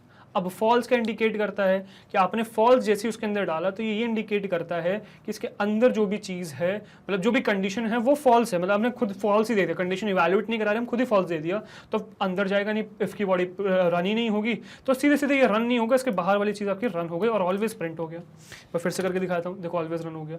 अब एक काम करता हूँ, इसको कमेंट आउट करता हूँ और आपको इफ वापस से रन करके दिखाता हूँ ये, ठीक है। इसको रन करते हैं, अच्छा इसको डिसेलेक्ट करता हूँ, अब देखो रन करता हूँ। यार इसमें शायद पता नहीं क्या टर्म इसमें प्रॉब्लम है, इन टर्मिनल में रन करता है, टर्मिनल में सब सही है, ठीक है। टर्मिनल में देखिए, टर्मिनल सब कुछ सही आएगा, राइट, ठीक है। टर्मिनल में कोई प्रॉब्लम नहीं होगी। अब देखो टर्मिनल में मैं रन करता हूँ तो इफ इज वर्किंग प्रॉपर्ली, अब देखो अब अगर मैं इसमें करूँगा ना तो शायद मेरे ख्याल सब सही चल जाएगा, देखो अब चल गया, तो वो प्रॉब्लम आ ही रही है, इसमें ही प्रॉब्लम आ रही है, इसको छोड़ो आप टर्मिनल में रन करो। टर्मिनल में रन किया तो देखो if is working properly and always भी आ गया। अब इसको मैं क्लियर स्क्रीन कर दूंगा, ठीक है, इसको कमेंट आउट करूंगा, सही पूरे को कमेंट आउट करना है मुझे, पूरे को कमेंट आउट करूंगा और ये वापस से दिखाऊंगा आपको, है ना। टर्मिनल में रन करके तो देखो चल जाएगा, देखो ऑलवेज आ गया, राइट। तो इसका मतलब कि इफ के अंदर वाली कंडीशन अगर फॉल्स तो वो अंदर वाली बॉडी नहीं चलेगी, अगर ट्रू तो अंदर वाली बॉडी चलेगी आपकी, ठीक है। तो आई होप ये चीज आपको समझ में आई होगी कि किस तरीके से ये काम आपका करता है। चलो अब नेक्स्ट आगे बढ़े, नेक्स्ट देखते चलिए। सो ये हो गया इफ वर्क कर रहा नहीं कर रहा वो देख लिया। अब एक कंडीशन के साथ देख लेते हैं। तो एक काम करता हूं, मैं एक एग्जांपल से लेता हूं, ठीक है। तो एक एग्जांपल क्या करता हूं, मैं एक किसी भी कोई इंसान सपोज गाड़ी चला रहा है, ठीक है, कोई इंसान गाड़ी चला रहा है और हमें ये चेक करना है कि वो जो गाड़ी चला रहा है उसने एक पर्टिकुलर स्पीड लिमिट, रोड में जो भी पर्टिकुलर स्पीड लिमिट है वो एक्सीड करी नहीं करी, ये हमें चेक करना है। तो मैं काम करता हूं, एक वेरिएबल बना लेता हूं speed underscore of underscore vehicle, ठीक है, इज इक्वल्स टू, और इसको मैं इनपुट करा लूंगा, पहले तो इंट में टाइपकास्ट कर दूंगा बिकॉज इंट के फॉर्म में चाहिए, और इसको इनपुट ले लूंगा मैं यूजर से, ठीक है, और यहां डाल दूंगा एंटर, या एंटर नहीं actually speed of the car check कर रहे हैं अपन, स्पीड ऑफ द कार, ठीक है, स्पीड ऑफ कार देख रहे हैं, स्पीड ऑफ द कार, ठीक है, और कॉलन बैकस्लैश एन डाल दिया, ठीक है। तो नेक्स्ट लाइन में आ जाएगा, ठीक है, ये हमने इनपुट ले लिया। अब हम चेक कर रहे हैं कि भाई ये जो स्पीड, अरे यार ऑड क्यों आ गया, स्पीड ऑफ द व्हीकल हम चेक कर रहे हैं कि speed of the vehicle, so if speed of vehicle is greater then 100 kilometre per hour में कह रहे हैं कि अगर जो है स्पीड ऑफ व्हीकल 100 से ज्यादा है देन क्या करो, then do something, do what, print कर दो भाई फाइन, आप पे लगेगा फाइन बहुत भारी, ठीक है। तो फाइन रुपीस कितना करा दे, 5000 करा दे, चलो 5000 प्रिंट फाइन करना है आपको, ठीक है। तो ये है भाई, आपने क्या किया, आपने किसी भी सपोज आपने एक सिस्टम बनाया कि आपको अगर स्पीड मिल जाए कार की तो उस स्पीड को चेक कर लोगे, अगर वो स्पीड 100 से ज्यादा है तो आप क्या करोगे, आप कह दोगे भाई तुम्हारे पर 5000 का फाइन लगेगा, अगर कम है तो कोई फाइन नहीं लगेगा, मतलब कुछ भी नहीं आएगा फिर, ठीक है। चलो उसको देखते हैं फिर रन करके, ठीक है, टर्मिनल में रन करेंगे, ठीक है। तो स्पीड ऑफ द कार मांगा अब इसने, तो हमें स्पीड ऑफ कार एंटर करनी है, तो क्या करें, एक काम करते हैं, पहले 150 करते हैं, 150 की इसने स्पीड पहुंचा दी, फाइन ऑफ रुपीज 5000 बिल्कुल लगेगा, ठीक है। अब मैं इसको करता हूँ क्लियर, ठीक है। अब करता हूँ, फिर से रन करता हूँ, speed of the car 200, fine 5000 का, ठीक है, बिल्कुल परफेक्ट सही है यार, फाइन लगना चाहिए। मैंने डाला भाई स्पीड ऑफ कार इज 80, कुछ भी नहीं आया भाई, तो कुछ डाला ही नहीं है तो कुछ आएगा कैसे। तो आपने डाली कि अगर स्पीड 100 से ज्यादा तो फाइन दे दो, मतलब फाइन चार्ज कर दो 5000 का। तो 100 से ज्यादा जैसी हुई फीस आपने फाइन चार्ज कर दिया 100 रुपीज का, सॉरी 5000 रुपीज का। पर अगर 100 से कम है फिर क्या, ये तो आपने बताया ही नहीं, तो इसीलिए इसने कुछ प्रिंट ही नहीं किया, ठीक है। तो ये एक लिमिटेशन है इफ कंडीशन की, कि अगर आपको, अगर जो स्टेटमेंट है, जो मतलब एक्सप्रेशन है, अब ये क्या है, ये पूरा क्या है, ये एक एक्सप्रेशन है, right, speed of vehicle is greater then 100 expression है, टेस्ट एक्सप्रेशन है। अगर ये एक्सप्रेशन आपका ट्रू है तो ये रन हो गया, फॉल्स है तो रन नहीं हुआ, बट फॉल्स है तो क्या रन हुआ, वो आया ही नहीं आपका, तो यही एक आपकी लिमिटेशन है, किसकी? यही आपकी लिमिटेशन है इफ की, जिसको हम सॉल्व करते हैं यूजिंग इफ एल्स स्टेटमेंट। ठीक है, आई होप यहां तक आपको चीज समझ में आई होगी। अब इसी इफ वाली कंडीशन को हम देखते हैं विद अनदर एग्जांपल, एक और एग्जांपल लेके, जिसमें आपके हम क्लब कर देंगे चीजों को। ठीक है, तो जैसे काम करता हूं मैं, एक इनपुट करा लेता हूं, x is equals to int में पहले टाइपकास्ट कर लेता हूं। ठीक है, और फिर इनपुट करा लिया मैंने। ठीक है, और यहां डाला एंटर अ नंबर \n। ठीक है, एक नंबर एंटर कर दीजिए।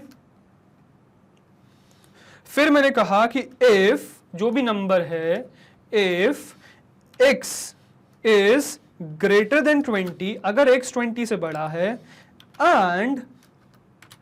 And x is less then 30 और x 30 से छोटा भी, मतलब साइमल्टेनियसली 20 से बड़ा और 30 से छोटा। अब समझ में आएगा ये एंड कैसे वर्क करता है, राइट? हमने ऑपरेशन पढ़ा है एक, ठीक है, जो स्टेटमेंट्स को क्लब करने का काम करता है ना, अलग अलग एक्सप्रेशंस को। तो इस तरीके से हम एक्सप्रेशन को क्लब करते हैं एंड की मदद से। तो ये ट्रू और ये ट्रू, दोनों ट्रू आएंगे तो इसका आंसर ट्रू आएगा। तो अब इस पूरे एक्सप्रेशन का, टेस्ट एक्सप्रेशन का आंसर ट्रू आ जाएगा। अगर एक भी फॉल्स हुआ तो टेस्ट एक्सप्रेशन का आंसर फॉल्स आ जाएगा।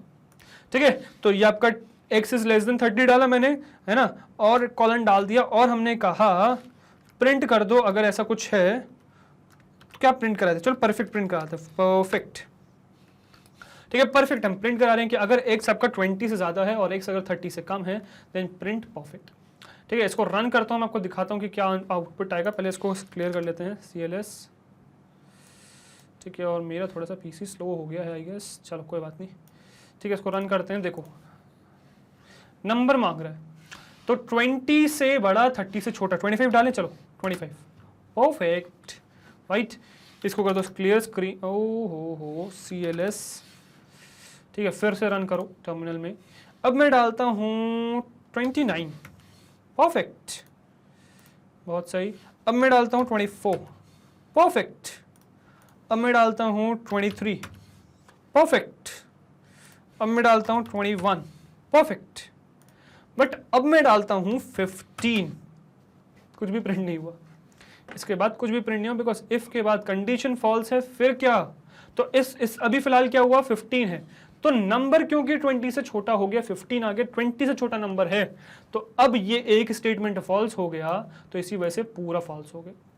ऑल्दो भी फिलहाल तो दोनों ही फॉल्स हो गए, क्योंकि 20 से छोटा है ना, और नहीं दोनों नहीं, ये यही तो फॉल्स हुआ। 30 से तो छोटा ही है, राइट, 30 से नंबर छोटा है, 20 से भी छोटा है, तो ये फॉल्स हो गया पहला वाला। x जो है 20 से बड़ा होना चाहिए, 20 से बड़ा होना चाहिए, पर फिलहाल 20 से छोटा है, तो ये फॉल्स हो गया। और x 30 से छोटा होना चाहिए, 30 से छोटा है, तो ये ट्रू हो गया। तो पहला स्टेटमेंट फॉल्स होने की वजह से टोटल एक्सप्रेशन ही फॉल्स हो गया, तो इस वजह से आंसर आपको कुछ आया नहीं।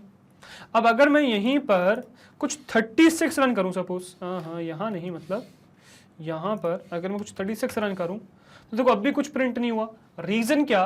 बिकॉज 36 आपने जैसे डाला तो भी यही सिचुएशन आई कि ये पहला एक्सप्रेशन तो ट्रू हो गया कि 20 से बड़ा है 36, पर क्या 30 से छोटा 36 नहीं है, तो इसी वजह से ये फॉल्स हो गया। आई होप ये चीज आपको समझ में आई होगी। ठीक है, तो करता हूं कमेंट आउट, और इसी तरीके से आप बहुत सारे एक्सप्रेशंस को ऐड करके कुछ भी एक टेस्ट एक्सप्रेशन बना सकते हैं, जिससे कि चीजें आपको समझ में आ जाए और आप यूज कर सको। ठीक है, आई होप ये चीज आपको समझ में आई होगी। ठीक है, अब इसी इनपुट के साथ एक काम करता हूँ, यही इनपुट के साथ आपको एक और दिखाता हूँ, और के साथ भी। ठीक है, और भी दिखाता हूँ, चलो एक सी इनपुट कराया। अब यहाँ डाल रहे हैं if x is less then 20, और या तो x 20 से छोटा हो, या फिर x जो है 30 से बड़ा हो, x इज ग्रेटर देन 30। तो x या तो 20 से छोटा या 30 से बड़ा हो, तो क्या करा दो, तो प्रिंट करा दो। क्या प्रिंट कराओगे? नाइस प्रिंट करा देते हैं, नाइस, राइट। तो अगर आपका x 20 से छोटा है और x 30 से बड़ा है, then print nice, nice print करा दो। और रन करके देखते हैं इसको क्या होगा। टर्मिनल में रन करेंगे। सो एंटर अ नंबर, क्या नंबर डालूं? तो पहले तो 20 से छोटा डाल के देखता हूं। 20 से छोटा डाला 15, यस नाइस आ गया, देखो नाइस नाइस नाइस। तो 20 से छोटा है 15, तो नाइस आ गया, पर क्या 30 से बड़ा था? नहीं, तो ये तो फॉल्स था, ये ट्रू है, तो टोटल एक्सप्रेशन और से जुड़ा हुआ है तो ट्रू हो गया, एक भी ट्रू तो ट्रू हो गया आंसर, तो इसी वजह से नाइस आ गया क्योंकि ये ट्रू है। ठीक है, अब इसी की जगह फिर से मैं रन करूं इसको और मैं 15 की जगह डाल दूं 36, अगेन नाइस। रीजन क्या? अब 30 से बड़ा है एक्सप्रेशन, पर 30 से बड़ा है तो क्या 20 से तो छोटा नहीं है। सो यहां पे केस ये है कि नेक्स्ट एक्सप्रेशन जो x इज ग्रेटर देन 30 वाला सेकंड एक्सप्रेशन है वो तो ट्रू है, पर जो लेफ्ट वाला expression x is less then 20 वो ट्रू नहीं है, वो फॉल्स है। सो हमें क्या फर्क पड़ता है, और से जुड़ा हुआ है, कोई एक भी स्टेटमेंट ट्रू है तो हमारा आंसर तो ट्रू ही आएगा, तो इसी वजह से हमारा आंसर नाइस है, मतलब ट्रू आ गया। ठीक है, अब फिर से रन करके देखते हैं। अब मैं नंबर डालता हूं 20 और 30 के बीच में, जो ना 20 से छोटा है ना 30 से बड़ा है। 25 डालिए, वहां मत डालिए, नीचे डालिए 25। और कुछ भी प्रिंट नहीं हुआ। रीजन क्या? दोनों फॉल्स हो गए भाई। अब ना आपका नंबर 20 से छोटा है ना आपका नंबर 30 से बड़ा है, दोनों ही फॉल्स, और में दोनों ही फॉल्स अगर हो जाते हैं तो आंसर फॉल्स होता है। तो देखो प्रिंट हो गया नाइस। अब इसी तरीके से अगर मैं फिर से रन करूं इसको और यहां रादर देन 25 21 डाल दूं तब भी कुछ प्रिंट नहीं होगा। ठीक है, अब रादर देन दिस अगर मैं चाहूं आपका इवन मैं 26 डाल दूं तब भी यही होगा, कुछ भी प्रिंट नहीं होगा। 26 के बजाय 29 डाल दो तब भी यही होगा, कुछ प्रिंट नहीं होगा। तो इस तरीके से कुछ आपका ये और वर्क करता है। आई होप ये एंड और कैसे मिक्स होते हैं वो समझ में आ गया होगा। ठीक है, तो ये आपका है और वाले एक तरीके से जैसे हमने ऐड किया। ठीक है, चलो एक और दिखाता हूं आपको, दो नंबर्स को कंपेयर करना है। ठीक है, सो मैं क्या डालता हूं, पहले तो इनपुट ले लेते हैं, चलो है ना, दो इनपुट लेते हैं, एक्स ले लेते हैं पहले, x is equals to int में टाइपकास्ट करके, है ना, इनपुट ले रहा हूं मैं, input enter first number.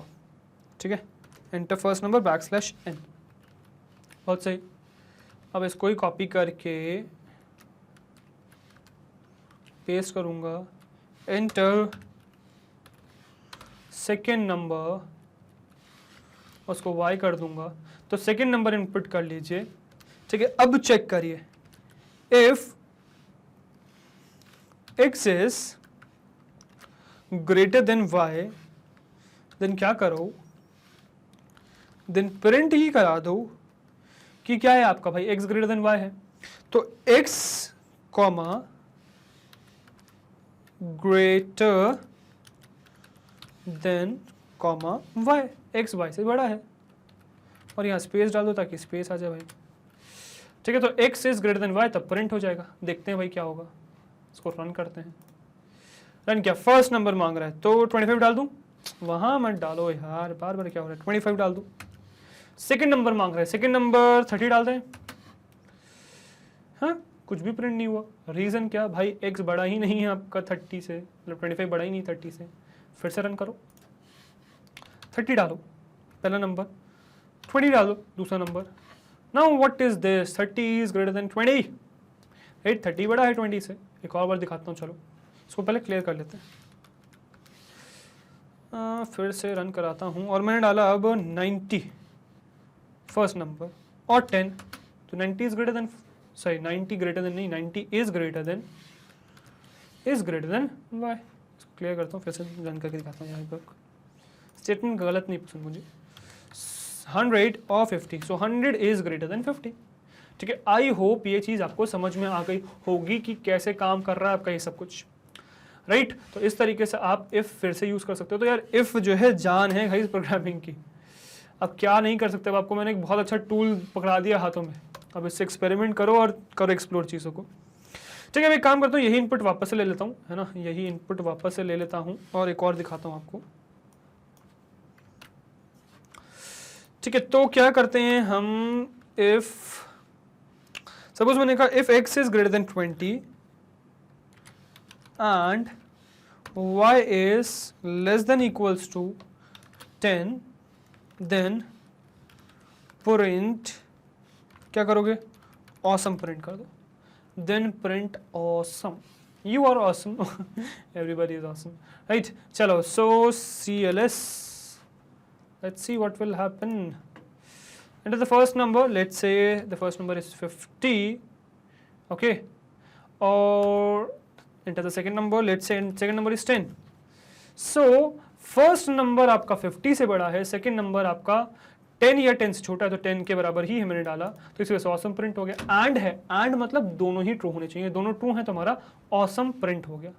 But on the other hand अगर एक भी फॉल्स हो जाए, अगर एक भी फॉल्स हो जाए, suppose x is greater than 20 डालना, तो मैंने फिलहाल क्या किया, मैंने 10 डाल दिया फर्स्ट नंबर। सेकंड नंबर मुझे y जो है लेस देन 10 डालना है, पर इसको मैंने ट्रू डाला तो मैंने इसको 5 डाला, पर अभी भी कुछ प्रिंट नहीं हुआ। रीजन क्या, पहला चीज गलत हो गई, x is greater than 20 false हो गया, एक भी फॉल्स तो फॉल्स आंसर। ठीक है, इस तरीके से एंड काम करता है आपका, राइट। इसको क्लियर करता हूँ, नेक्स्ट वाला दिखाता हूँ। नेक्स्ट वाला अगर फॉल्स हो जाए, suppose x is greater than 20, 50 डाला मैंने फर्स्ट नंबर, पर y इज लेस देन 10 में 15 डाल दिया मैंने, तो नेक्स्ट पार्ट फॉल्स कर दिया, फर्स्ट पार्ट ट्रू है, तो देखो कुछ भी प्रिंट नहीं हुआ अगेन। ठीक है, तो इस तरीके से कुछ आपका ये काम करता है।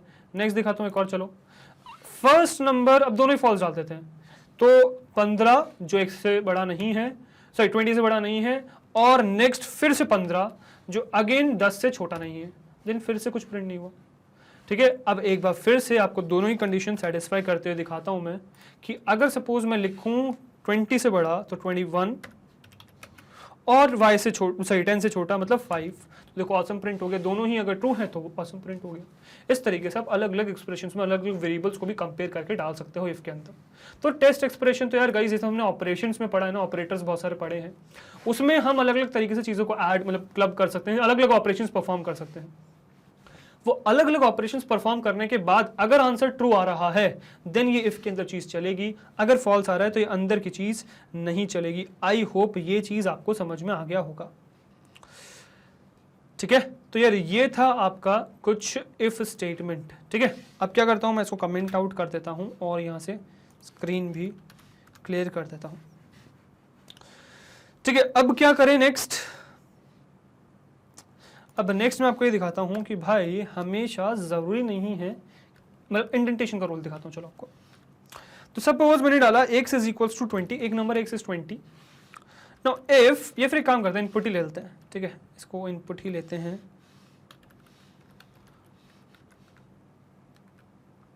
है ना, इनपुट। ठीक है, और यहाँ मैंने डाला एंटर। ठीक है, सिर्फ एंटर डाल रहा हूँ मैं। ठीक है, यहाँ मैंने डाला if x is greater than 10 then print that x, या फिर print that x is greater than 10। ये प्रिंट करा दो। अब मैं इसके अंदर नहीं लिखूंगा, इसके बाहर लिखूंगा print what, always always, always। ठीक है, तो always वाला आ गया। अब इसको रन करके दिखाता हूँ मैं आपको। रन किया मैंने टर्मिनल में। अब एक इनपुट मांग रहा है, सपोज मैंने डाला 20, तो 20 डाला तो 20 इज ग्रेटर देन 10 और ऑलवेज भी प्रिंट हुआ, ये ऑलवेज प्रिंट हुआ। ठीक है, अब अगर मैं क्लियर स्क्रीन, मतलब ये क्या हुआ, इसका क्या मतलब है कि यार एक्सप्रेशन ट्रू है तो अंदर की चीज चलेगी, पर ये जो बाहर वाली चीज है ये तो चलेगी चलेगी, है ना। अब अगर इसी में मैं पहले तो क्लियर कर लेता हूँ स्क्रीन को, CLS क्लियर स्क्रीन। ठीक है, और अगर मैंने यहाँ पे डाला 5 एंटर, तो देखो ऑलवेज तो चल गया आपका, ऑलवेज तो चला, बट अंदर वाली चीज चली गया। तो अगर एक्सप्रेशन फॉल्स है तो बाहर वाली चीज तो रन होगी ही होगी। ठीक है, अगर ट्रू है तो इफ के अंदर जाएगा आपका, मतलब जो भी चलना है वो इफ के अंदर जाएगा और वो इफ की बॉडी को ऑपरेट करेगा, रन करेगा। ठीक है, आई होप यहाँ तक आपको चीज़ें समझ में आ गई होंगी कि क्या होता है एक्चुअली में आपका ये इफ स्टेटमेंट। ठीक है, आई होप दैट। चलो, तो ये था यार आपका इफ, जो आई होप आपको समझ में आ गया होगा काफ़ी हद तक। अब चलते हैं हम इफ एल्स की चीज़ पे। ठीक है, इफ एल्स समझते हैं, वर्ड नहीं आया मुझे। चलो, इफ एल्स की चीज़ पे, तो पहले तो यार सिंटेक्स देख लेते हैं नॉर्मल सा।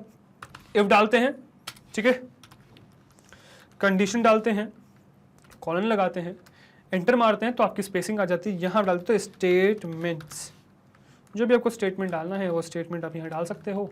फिर आप एंटर मारते हो तो अब ये इसी इंडेंटेशन में आपको इंडेंटेशन खत्म करना होता है, बैक स्पेस से एल्स डालना होता है, फिर कॉलन डालना होता है, फिर स्पेस मारते हो, फिर से इंडेंटेशन आ जाती है, और यहाँ पे आप स्टेटमेंट्स लिख सकते हो अलग अलग।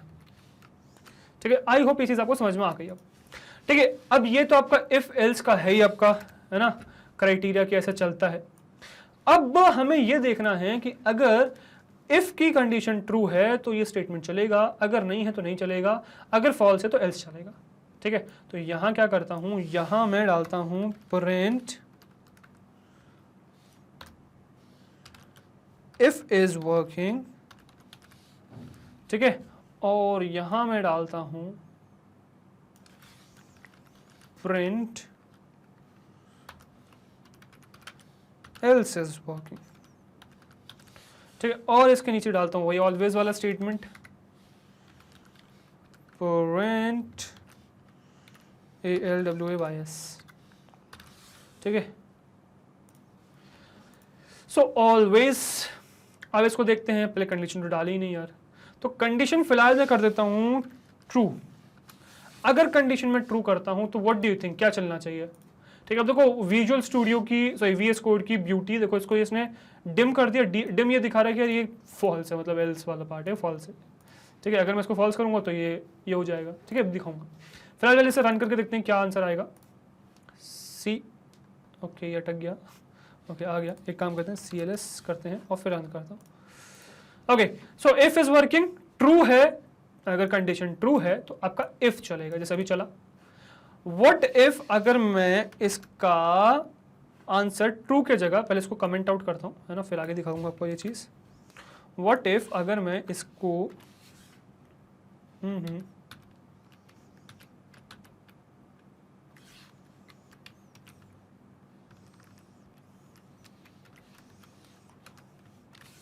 व्हाट इफ अगर मैं इस ट्रू को फॉल्स कर दूं, व्हाट विल हैपन। देखो आपका इफ डिम हो गया, इफ के अंदर वाली चीज, मतलब अब क्या चलेगा, एल्स चलेगा। देखना अब कैसे, हो else is working and always तो चल ही रहा है हमेशा। ऑलवेज तो ऑलवेज है भाई, ऑलवेज लिखा ही वो ऑलवेज इसलिए क्योंकि हमेशा रन होता है। पर अब क्योंकि स्टेटमेंट फॉल्स है तो आपका क्या है, इफ नहीं चल रहा है, क्या चल रहा है, एल्स रन हो रहा है। राइट, आई होप ये चीज आपको समझ में आई होगी कि क्या है। ठीक है, तो इस तरीके से आपका एल्स वाला पार्ट होता है। ठीक है, चलो तो इसको कमेंट आउट करता हूँ और चीज दिखाता हूँ आपको, है ना। इसको भी क्लियर कर देता हूँ, CLS क्लियर स्क्रीन, और आ जाते हैं नीचे हम लोग। सो अब मैं आपको एक चीज और दिखाता हूँ, दैट इज कि यार सिर्फ आपको सिर्फ कंडीशन, मतलब हमने जैसे कहा था ना कि कंडीशन ट्रू कब होगी और फॉल्स कब होगी। सो ट्रू कब होगी, तो ट्रू अगर 0 या नन नहीं है या फॉल्स नहीं आ रहा स्टेटमेंट तो हमेशा ट्रू होता है। वो चीज आपको दिखाता हूँ। जैसे सपोज मैंने यहाँ डाला, इसी चीज को कॉपी कर लेता हूँ फिर इसी में दिखाता हूँ आपको। ठीक है, तो इसको कॉपी किया मैंने।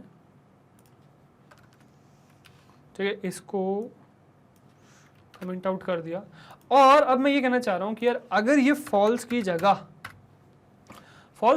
अगर मैं यहाँ पर, अच्छा ऊपर मैं देख लेता हूँ, ऊपर सब कमेंट आउट है ना, यस। अब अगर मैं यहाँ फॉल्स की जगह 0 डाल देता हूँ तो 0 भी क्या है आपका भाई, फॉल्स है। रन करके देखते हैं। Okay, else is working and false, तो देखो एल्स इज वर्किंग और फॉल्स आ गया ना, सॉरी ऑलवेज आ गया ना, मतलब फॉल्स है ये वाला। ठीक है, उसी तरीके से जैसे कि आपका 0 काम कर रहा है, उसी तरीके से गाइज आपका इसको कमेंट आउट वाला मैंने कॉपी कर रखा है ना, इसको कॉपी कर लेता हूँ। ठीक है, अब इस फॉल्स की जगह अगर 0 की जगह अगर मैं यहाँ नन लिख देता हूँ तब भी किसके तरीके से काम करेगा, ये अभी भी आपके फॉल्स के तरीके से ही काम करेगा। इसको क्लियर करता हूँ फिर दिखाता हूँ। सी, एल्स इज वर्किंग और ऑलवेज आ गया, समझ में आया, else is working and always आ गया। राइट, तो इस तरीके से आपका नन भी फॉल्स की तरीके से काम करता है। अब ट्रू देख लेते हैं यार, चलो फॉल्स वगैरह तो समझ में आ गया, ट्रू देख लेते हैं। ठीक है, व्हाट अबाउट अगर मैं इसको कुछ 1 कर देता हूँ suppose, in that case what will happen. So पहले यार क्लियर नहीं किया, 1 किया मैंने और रन किया तो 1 देखिए, इफ इज वर्किंग, तो 1 का क्या मतलब है, 1 का मतलब है true and if is working. ठीक है, तो ये ट्रू है एंड दिस इज वर्किंग और ऑलवेज तो हमेशा चलता ही है। इसको कमेंट आउट करता हूँ, नेक्स्ट आपको दिखाता हूँ मैं व्हाट विल हैपन अगर मैं यहाँ 1 की जगह 10 डाल दूंगा। कोई भी नंबर डाल देते हैं, हमने कहा कि 0 और नन के अलावा कोई भी नंबर, ठीक है। तो देखिए इफ इज वर्किंग, CLS करके दिखाता हूँ यार क्लियर स्क्रीन करके। So if is working always, right. इसको फिर से कमेंट आउट करता हूँ मैं और आपको एक और चीज़ दिखाता हूँ, दैट इज अगर यहाँ फॉल्स नहीं, मतलब 10 की जगह 55 डाल दो, कुछ भी नंबर डाल दो, परफेक्टली काम करेगा। देखो इफ इज वर्किंग ऑलवेज, ठीक है। तो मैं आपको दोबारा रन करके नहीं दिखाऊंगा ये, ठीक है, समझ में आपको आई गया, राइट। कमेंट आउट, नेक्स्ट हमने फिर से पेस्ट किया। अब मैं यहाँ देख रहा हूँ व्हाट विल हैपन अगर मैं यहाँ नेगेटिव नंबर डाल दूंगा, जैसे कि -1 डाल दिया, फिर क्या होगा। अगर -1 डाला तो देखिए क्या होगा।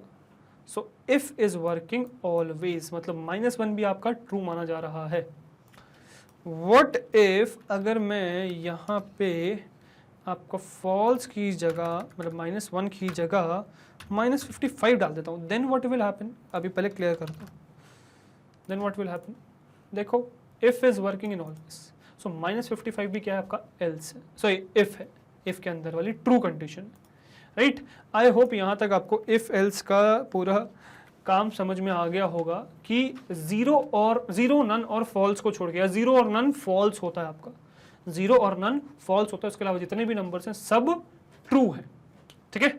आई होप ये चीज आपको समझ में आ गई होगी, ठीक है। तो ये आपका हो गया भाई इफ एल्स वाला काफी सारा काम। अब एक और दिखाता हूँ, एक एग्जांपल दिखाता हूँ, मतलब ये हमने बहुत सारा सिंटैक्टिकल फॉर्म तो देख लिया, एक एग्जांपल देख लो यार।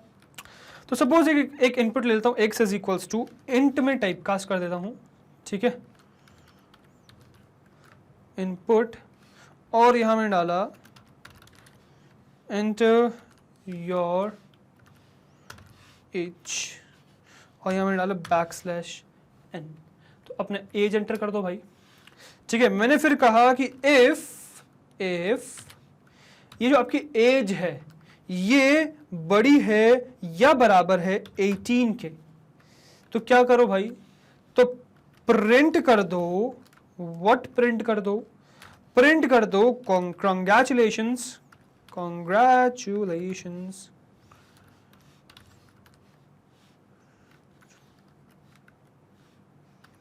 Congratulations,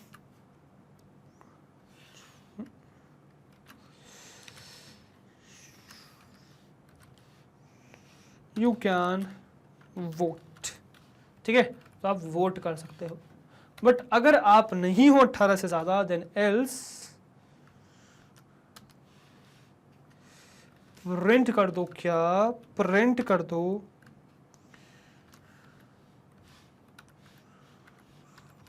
you are a kid, go home, ठीक है, ये प्रिंट कर दो। अब देखते हैं भाई कि इस प्रोग्राम को चलाएंगे तो क्या होगा,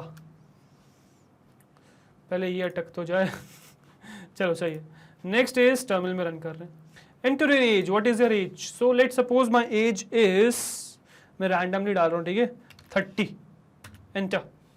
Congratulations, congratulations, congratulations, you can vote, आप वोट कर सकते हो। What if my age would have been 12?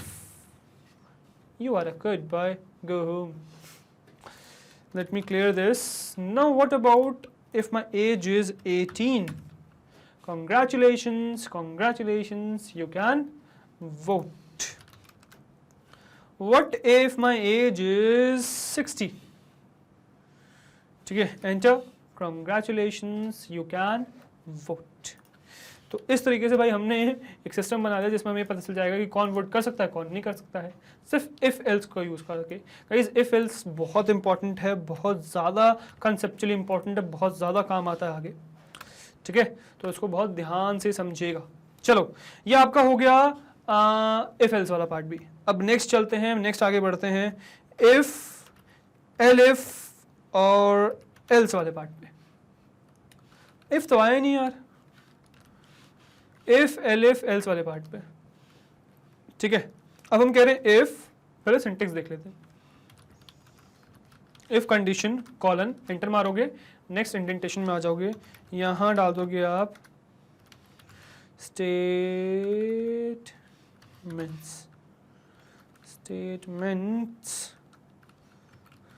Statements,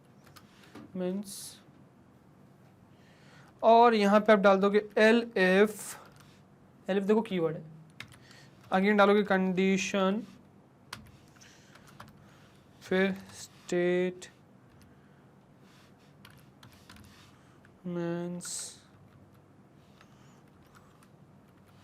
और फिर आप क्या डालोगे else, condition colon, what happened,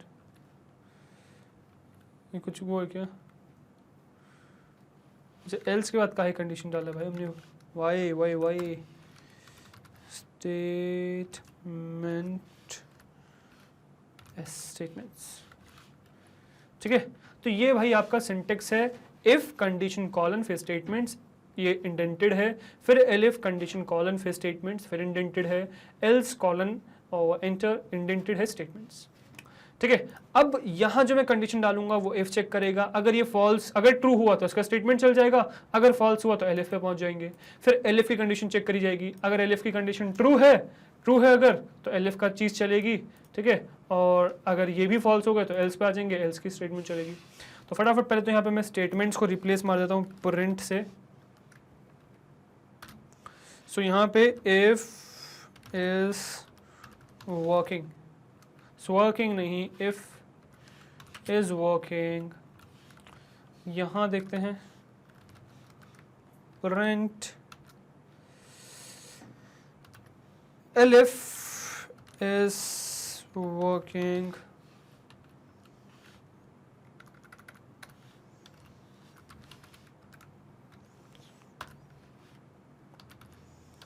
else is working, और आपको ऑलवेज स्टेटमेंट तो पता ही है, राइट, ऑलवेज भी डाल देता हूँ मैं, प्रिंट ऑलवेज, ठीक है।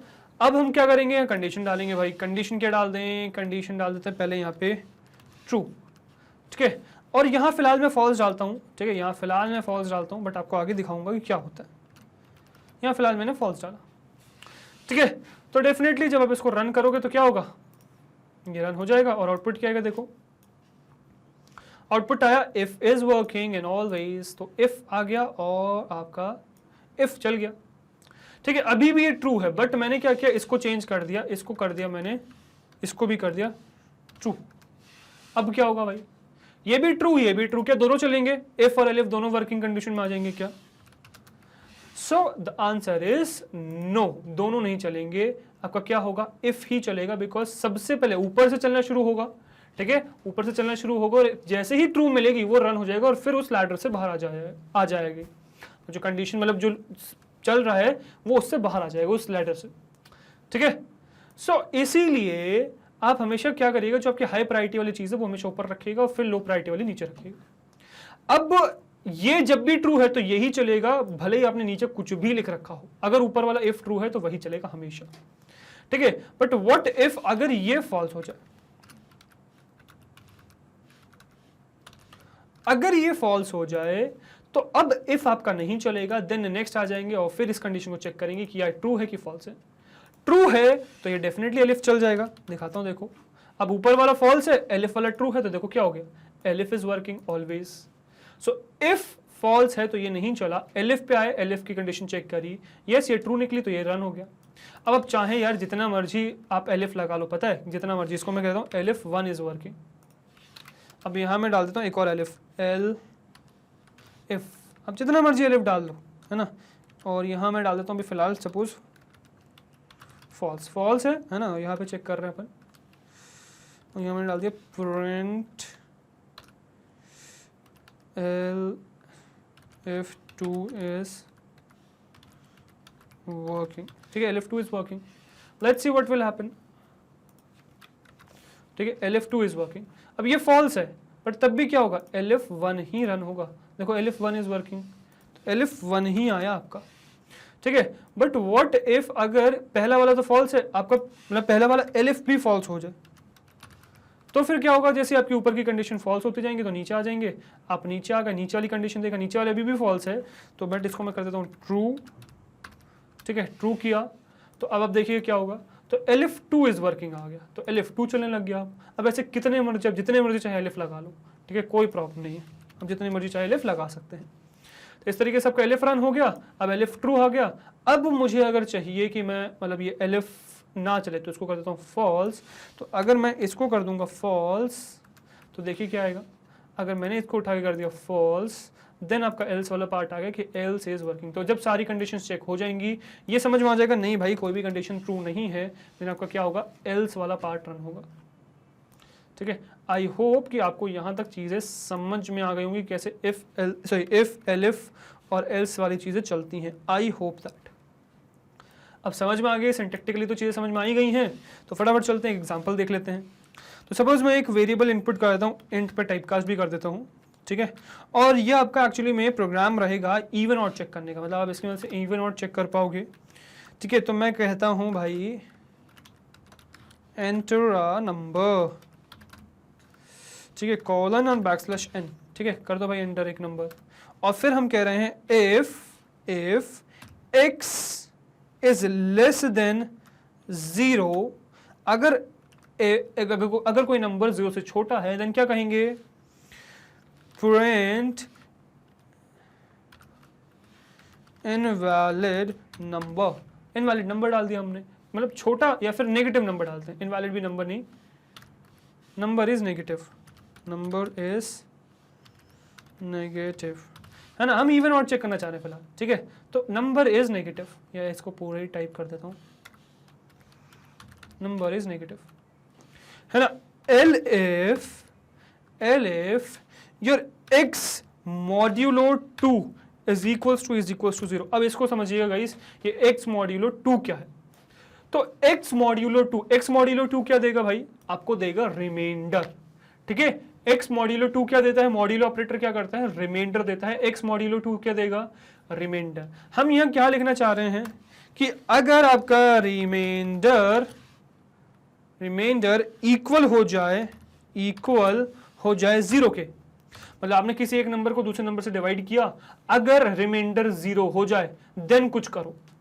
तो सपोज आप 2 ले लो, 2 को 2 से डिवाइड करोगे तो रिमाइंडर 0 आएगा, 4 को 2 से डिवाइड करोगे रिमाइंडर 0 आएगा, 6 को 2 से डिवाइड करोगे रिमाइंडर 0 आएगा, 5 को 2 से डिवाइड करोगे 2 नहीं आएगा, रिमाइंडर 1 आएगा। तो जब भी रिमाइंडर 0 आ रहा है तो आपको क्या कराना है, आपको प्रिंट कराना है कि जो आपका नंबर है वो क्या है, वो इवन है, x is even. I hope ये चीज समझ में आ गई होगी, तो एग्जांपल के साथ, ठीक है। ऑल्दो अभी फिलहाल मैं आपको मतलब पूरे प्रोग्रामिंग इवन ऑड नहीं समझा रहा हूँ, फिलहाल मैं से आपको इफ और एलिफ वाला पार्ट समझा रहा हूँ, तो इसीलिए मैं इस चीज़ पे बहुत ज़्यादा फोकस नहीं कर रहा हूँ कि कैसे कोड किया गया, कंसेप्ट कैसे बनाया गया। मतलब यहाँ पे अभी हमने जो कंसेप्ट बनाया इवन ऑड चेक करने का, इस कंसेप्ट पे हमारा फोकस नहीं है, फोकस हमारा किस चीज़ पे है कि इफ एलिफ और एल्स को कैसे मतलब यूज होता है, ठीक है। आगे भी मैं और भी आपको चीजें दिखाऊंगा और कोड्स दिखाऊंगा। मेरा पर्पस वो कोड आपको सिखाना भी फिलहाल नहीं है, कंसेप्ट सिखाना या फिर वो किस चीज पे बेस्ड है वो सिखाना नहीं है, आपको कैसे हम उसको ऑपरेट करना वो सिखाना है, ठीक है। तो अभी आप अगर आपको समझ में नहीं आया तो टेंशन मत लो ज़्यादा, है ना। अभी आगे हम देखेंगे इन सब चीज़ों को कैसे हम इसको कोड करते हैं। और इसके बाद हमने एल्स डाल दिया कि अगर ना तो नेगेटिव है ना इवन हो तो डेफिनेटली नंबर क्या होगा, ऑड होगा आपका। सो प्रिंट कि x इज ऑड नंबर, ठीक है। तो x आपका ऑड नंबर है, राइट। तो इस तरीके से आपने इफ एलिफ एल्स का यूज किया ताकि आप इवन ऑड नंबर और नेगेटिव नंबर बता सको, ठीक है। सो गाइज आई होप ये समझ में आ गया होगा। ऑल्दो मैंने समझा दिया आपको कि किसी भी नंबर को हम 2 से डिवाइड करेंगे तो रिमाइंडर अगर 0 आता है तो वो इवन नंबर होता है, अगर रिमाइंडर 0 नहीं आता है तो वो ऑड नंबर होता है। तो ये ऑड नंबर हो गया, ठीक है। एक बार इसको रन करके देखता हूँ, देखिएगा इफ एलिफ और एल्स कैसे काम कर रहा है। देखो रन मैंने किया तो इसने मुझसे पूछा, ठीक है, रन मुझसे नंबर पूछा, नंबर बता दो, तो मैंने डाल दिया 4, वहां नहीं डाला, यहां डाला भाई, डाला 4, यस 4 इज इवन, 4 इवन है। देखो पता है आपको 4 इवन है, देखो आ भी गया 4 इवन। फिर से नंबर मांगा, 5 डाल दो, यस 5 इज ऑड, 5 ऑड पता है आप लोग को। 100 डाल दो, यस 100 इज इवन, ठीक है। फिर 99 डाल दो, yes 99 is odd, you know that, right. 58 डाल दो, 58 is even, you know that, right. कुछ 25 डाल दो, you know 25 is odd, but what about negative, -5, number is negative, What about -1? Number is negative. What about 77? Number is odd. But what about 0? 0 क्या? What do you expect? क्या आना चाहिए? सोच के बताइए, what about 0? 0 की हमने कोई कंडीशन नहीं डाली और 0 ना इवन होता है ना ऑड होता है, क्या करें? सो यस आपने बिल्कुल, ओ हो ये क्या हुआ? ओके ये टर्मिनेट हो गया, लेट्स रन दिस अगेन।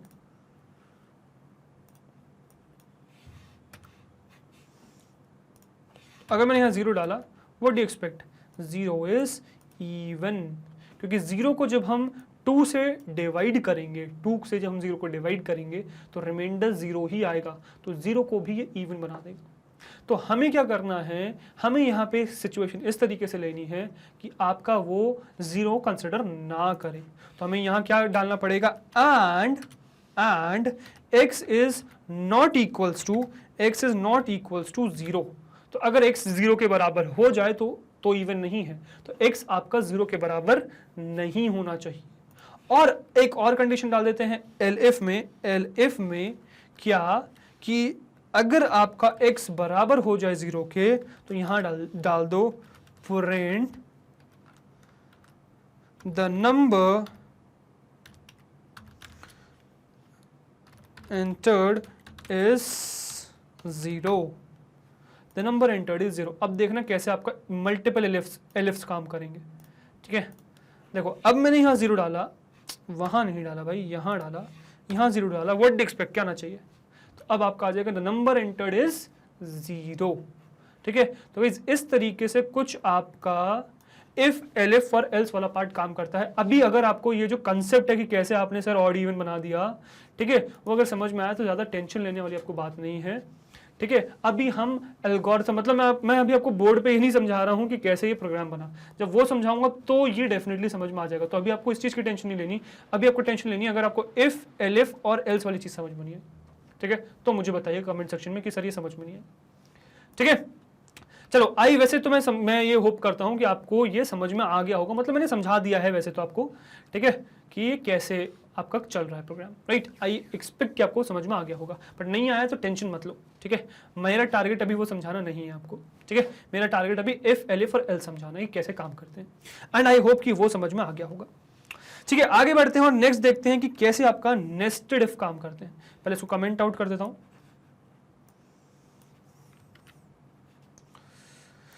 और देखते हैं अब नेस्टेड इफ्स के बारे में, मतलब नेस्टेड इफ, एलिफ और ये नेस्टेड कंडीशंस डालते हैं ना, नेस्टेड कंडीशनल्स। तो नेस्टेड कंडीशंस कैसे काम करते हैं वो करते हैं। सो अब यार सीधे सीधे एग्जांपल ले रहा हूँ मैं, आगे ट्रू फॉल्स नहीं कर रहा, मैं आपको सीधे एग्जांपल लेके समझाता हूँ। ठीक है, तो x इज इक्वल टू मैंने लिया इंट, ठीक है, और यहाँ डाल दिया इनपुट और इसके अंदर मैंने एंटर करा दिया, एंटर नंबर एंटर कर दो भाई। ठीक है, एंटर कर दो number.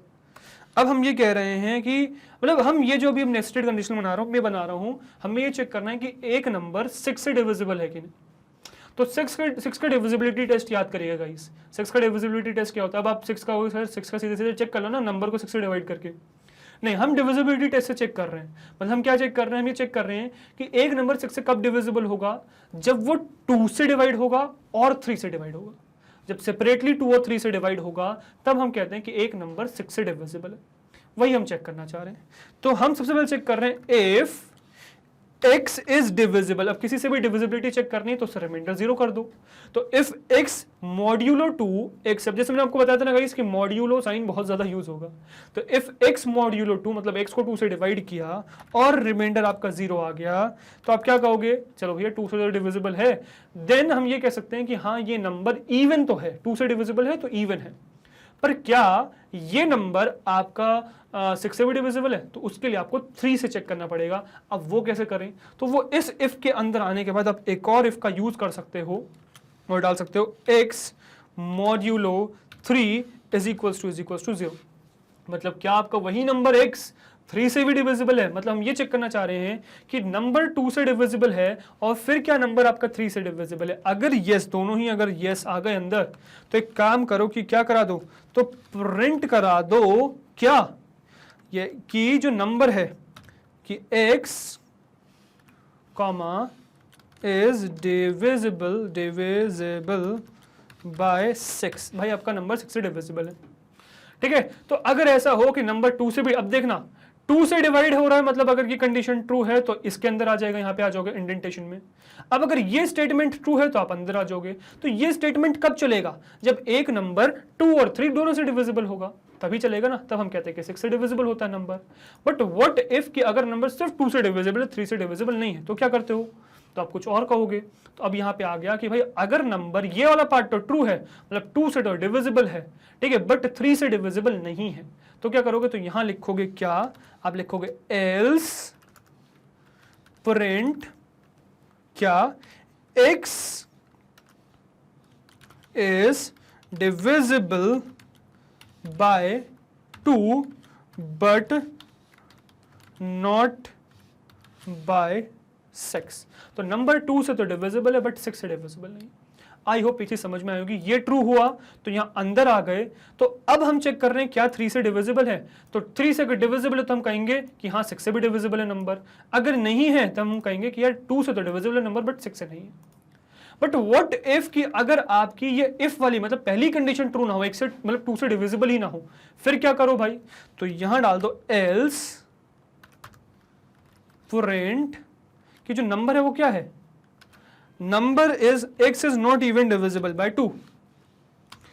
x is not even divisible by 2। तो भाई आपका नंबर 2 से डिविजिबल है ही नहीं, ठीक है। तो इस तरीके से कुछ आपका प्रोग्राम बना लिया आपने 6 की डिविजिबिलिटी चेक करने के लिए। अब इसको रन करते हैं, देखते हैं कि क्या होता है।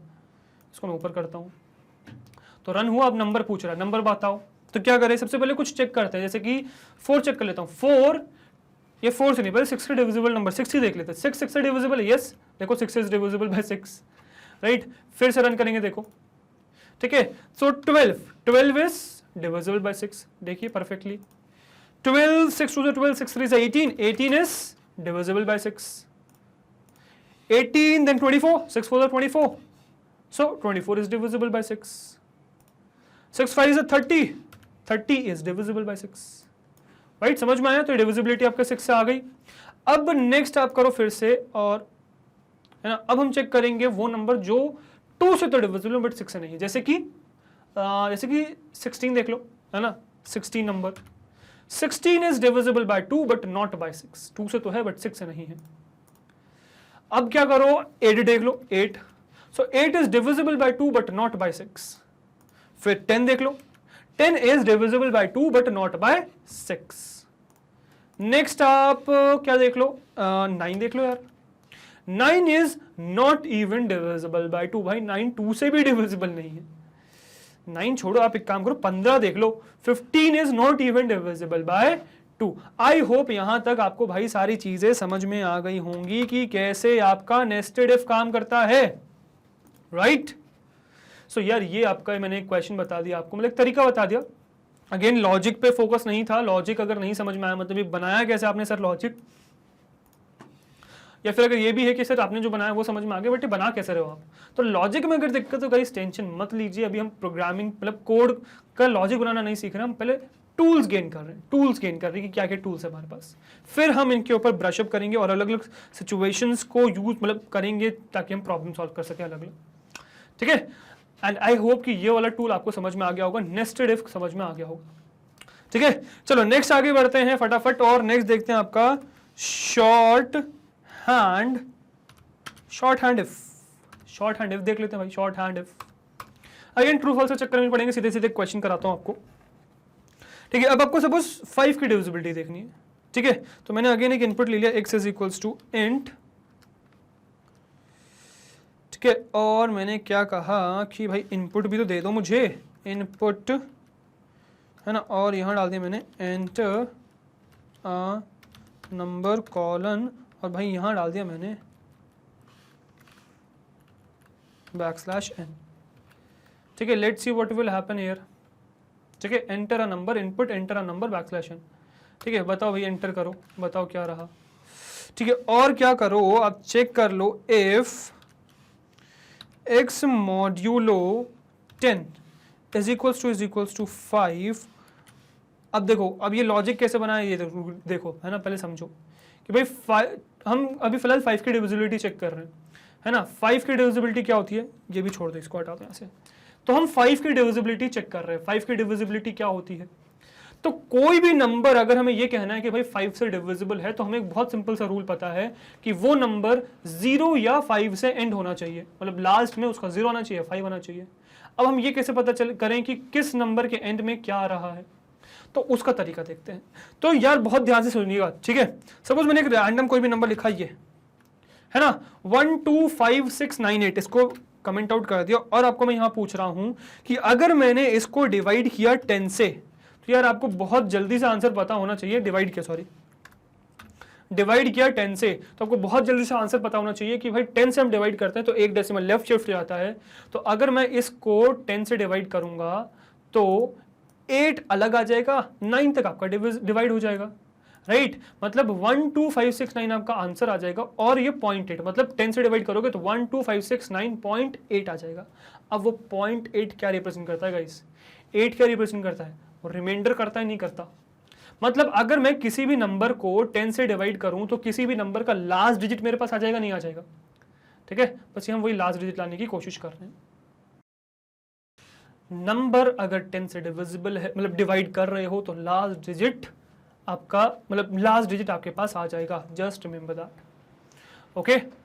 सो हम वही चीज, वही लॉजिक यहाँ पे यूज कर रहे हैं, ठीक है। अगेन गाइस, अगर लॉजिक समझ में नहीं आया तो लॉजिक पे फोकस नहीं है, आपका शॉर्ट हैंड इफ पे फोकस रखिएगा, ठीक है। तो हम ये कह रहे हैं कि भाई अगर एक नंबर जो डिवाइड हो रहा है 10 से, मतलब वो लास्ट डिजिट निकाल रहे हैं नंबर की, अगर लास्ट डिजिट अगर आपकी 0 है, या फिर x को जब आप 10 से डिवाइड कर रहे हो और अगर लास्ट डिजिट आपकी 5 के बराबर है, तो हम क्या कहते हैं, तो हम कहते हैं कि वो जो नंबर है भाई वो 5 से डिविजिबल है, राइट। क्या है वो नंबर 5 से डिविजिबल है। तो इसके आगे ही मैं इसका जो आंसर है, मतलब जो फंक्शन है वो लिख दूंगा। दैट इज, यही चीज होती है एक्चुअली में आपकी, क्या यही होती है आपकी शॉर्ट हैंड इफ।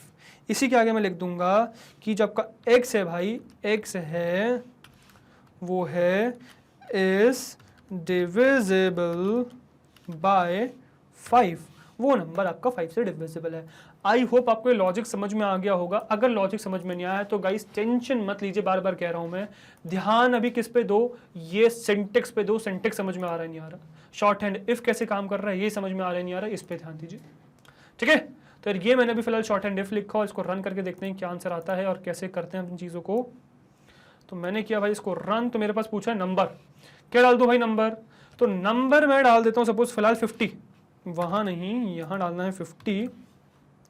तो 50 इज डिविजिबल बाय 5 और नॉट, डेफिनेटली 0 से एंड हो रहा है, तो 5 से तो डिविजिबल हो गई होगा, 50 is divisible bye 5। What about 100 is divisible bye 5? What about 95 is divisible by 5? What about 85 is divisible by 5? What about 10 is divisible by 5? What about 5 is divisible by 5? What about 15 is divisible by 5? What about 20 is divisible by 5? What about 1000 is divisible by 5? But what about your 99, is it divisible by 5? कुछ answer ही नहीं आया, divisible है या नहीं, कुछ भी answer नहीं आया। तो इस सिचुएशन में जब आपके पास आंसर नहीं आता, तब आपको जरूरत पड़ती है किसकी, तब आपको यार जरूरत पड़ती है, इसी को कॉपी करके बताऊंगा किसकी, शॉर्ट हैंड इफ एल्स की। इसको करूंगा कमेंट आउट और इसी में करेंगे कुछ चेंज, ठीक है। तो अगेन इनपुट तो मैं ये ले लूंगा, बट ये थोड़ा सा सिंटेक्स चेंज हो जाएगा। अब सिंटेक्स क्या हो जाएगा भाई, ये देखो। तो अब आपको पता है कि शॉर्ट हैंड इफ एल्स का सिंटेक्स क्या होता है कि सबसे पहले अगर कंडीशन ट्रू है तो क्या होगा वो प्रिंट कर दो। तो प्रिंट कर दो क्या, प्रिंट कर दो कि x is divisible bye 5, print कर दो जो भी आप सोच रहे हो।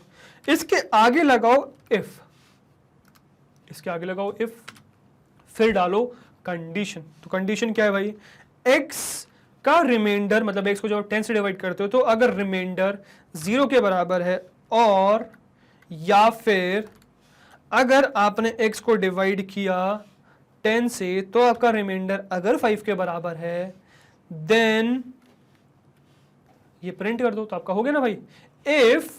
If this is true then run this, ये हो गया। If this condition is true then run this, but what if this condition is false, then else में डाल देंगे else what, else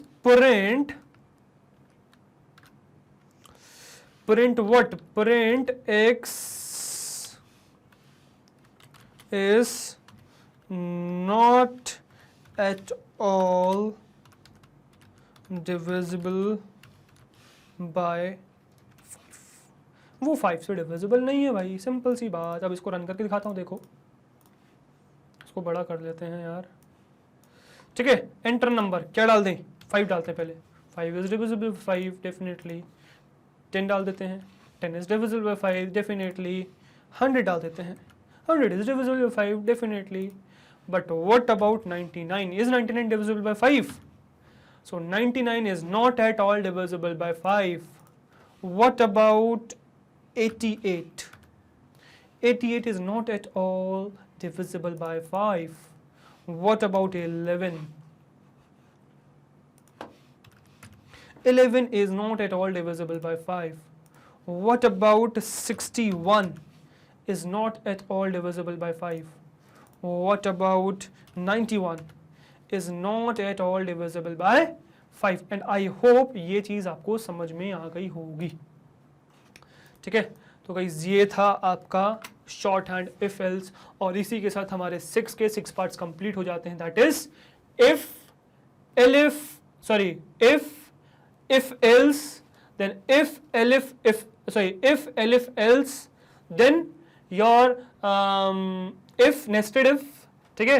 after that your shorthand if, after that shorthand if else। ये 6 के 6 parts हमारे complete हो जाते हैं।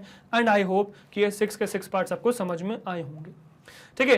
And I know कि आपको थोड़ा बहुत डाउट होगा आपके इन पे, जो आपके लॉजिक्स हमने बनाए हैं अलग अलग क्वेश्चंस में, उनमें थोड़ा बहुत डाउट होगा। तो गाइस वो धीरे धीरे करके बिल्ड होगा, ठीक है। हम अलग अलग क्वेश्चन देखेंगे, जब मैं आपको अलग अलग क्वेश्चन एज अ मतलब वो क्वेश्चन उठाऊंगा समझाने के लिए कि वो क्वेश्चन का हम लॉजिक कैसे बनाए, कैसे बिल्ड किया जाता है लॉजिक, तब वो चीज़ें और आपको बेटर समझ में आएंगी। अभी फिलहाल यहाँ मेरा टारगेट आपको लॉजिक समझाना नहीं था, मेरा टारगेट था आपको इफ एलिफ और एल्स समझाना।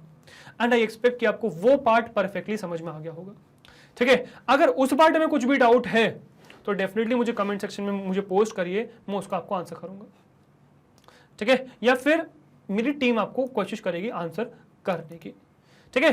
सो आई होप यहाँ तक आपको चीज़ें क्लियर होंगी। इसको मैं कर देता हूँ सेव, इसको मैं कर देता हूँ बंद, इसको कर देता हूँ बंद, और आ जाते हैं डेस्कटॉप पे, ठीक है। सो यार अभी हमारी वीडियो तो कंप्लीट नहीं हुई है, तो चलते हैं अपने स्लाइड्स पे, ठीक है, और वीडियो करते हैं खत्म, ठीक है।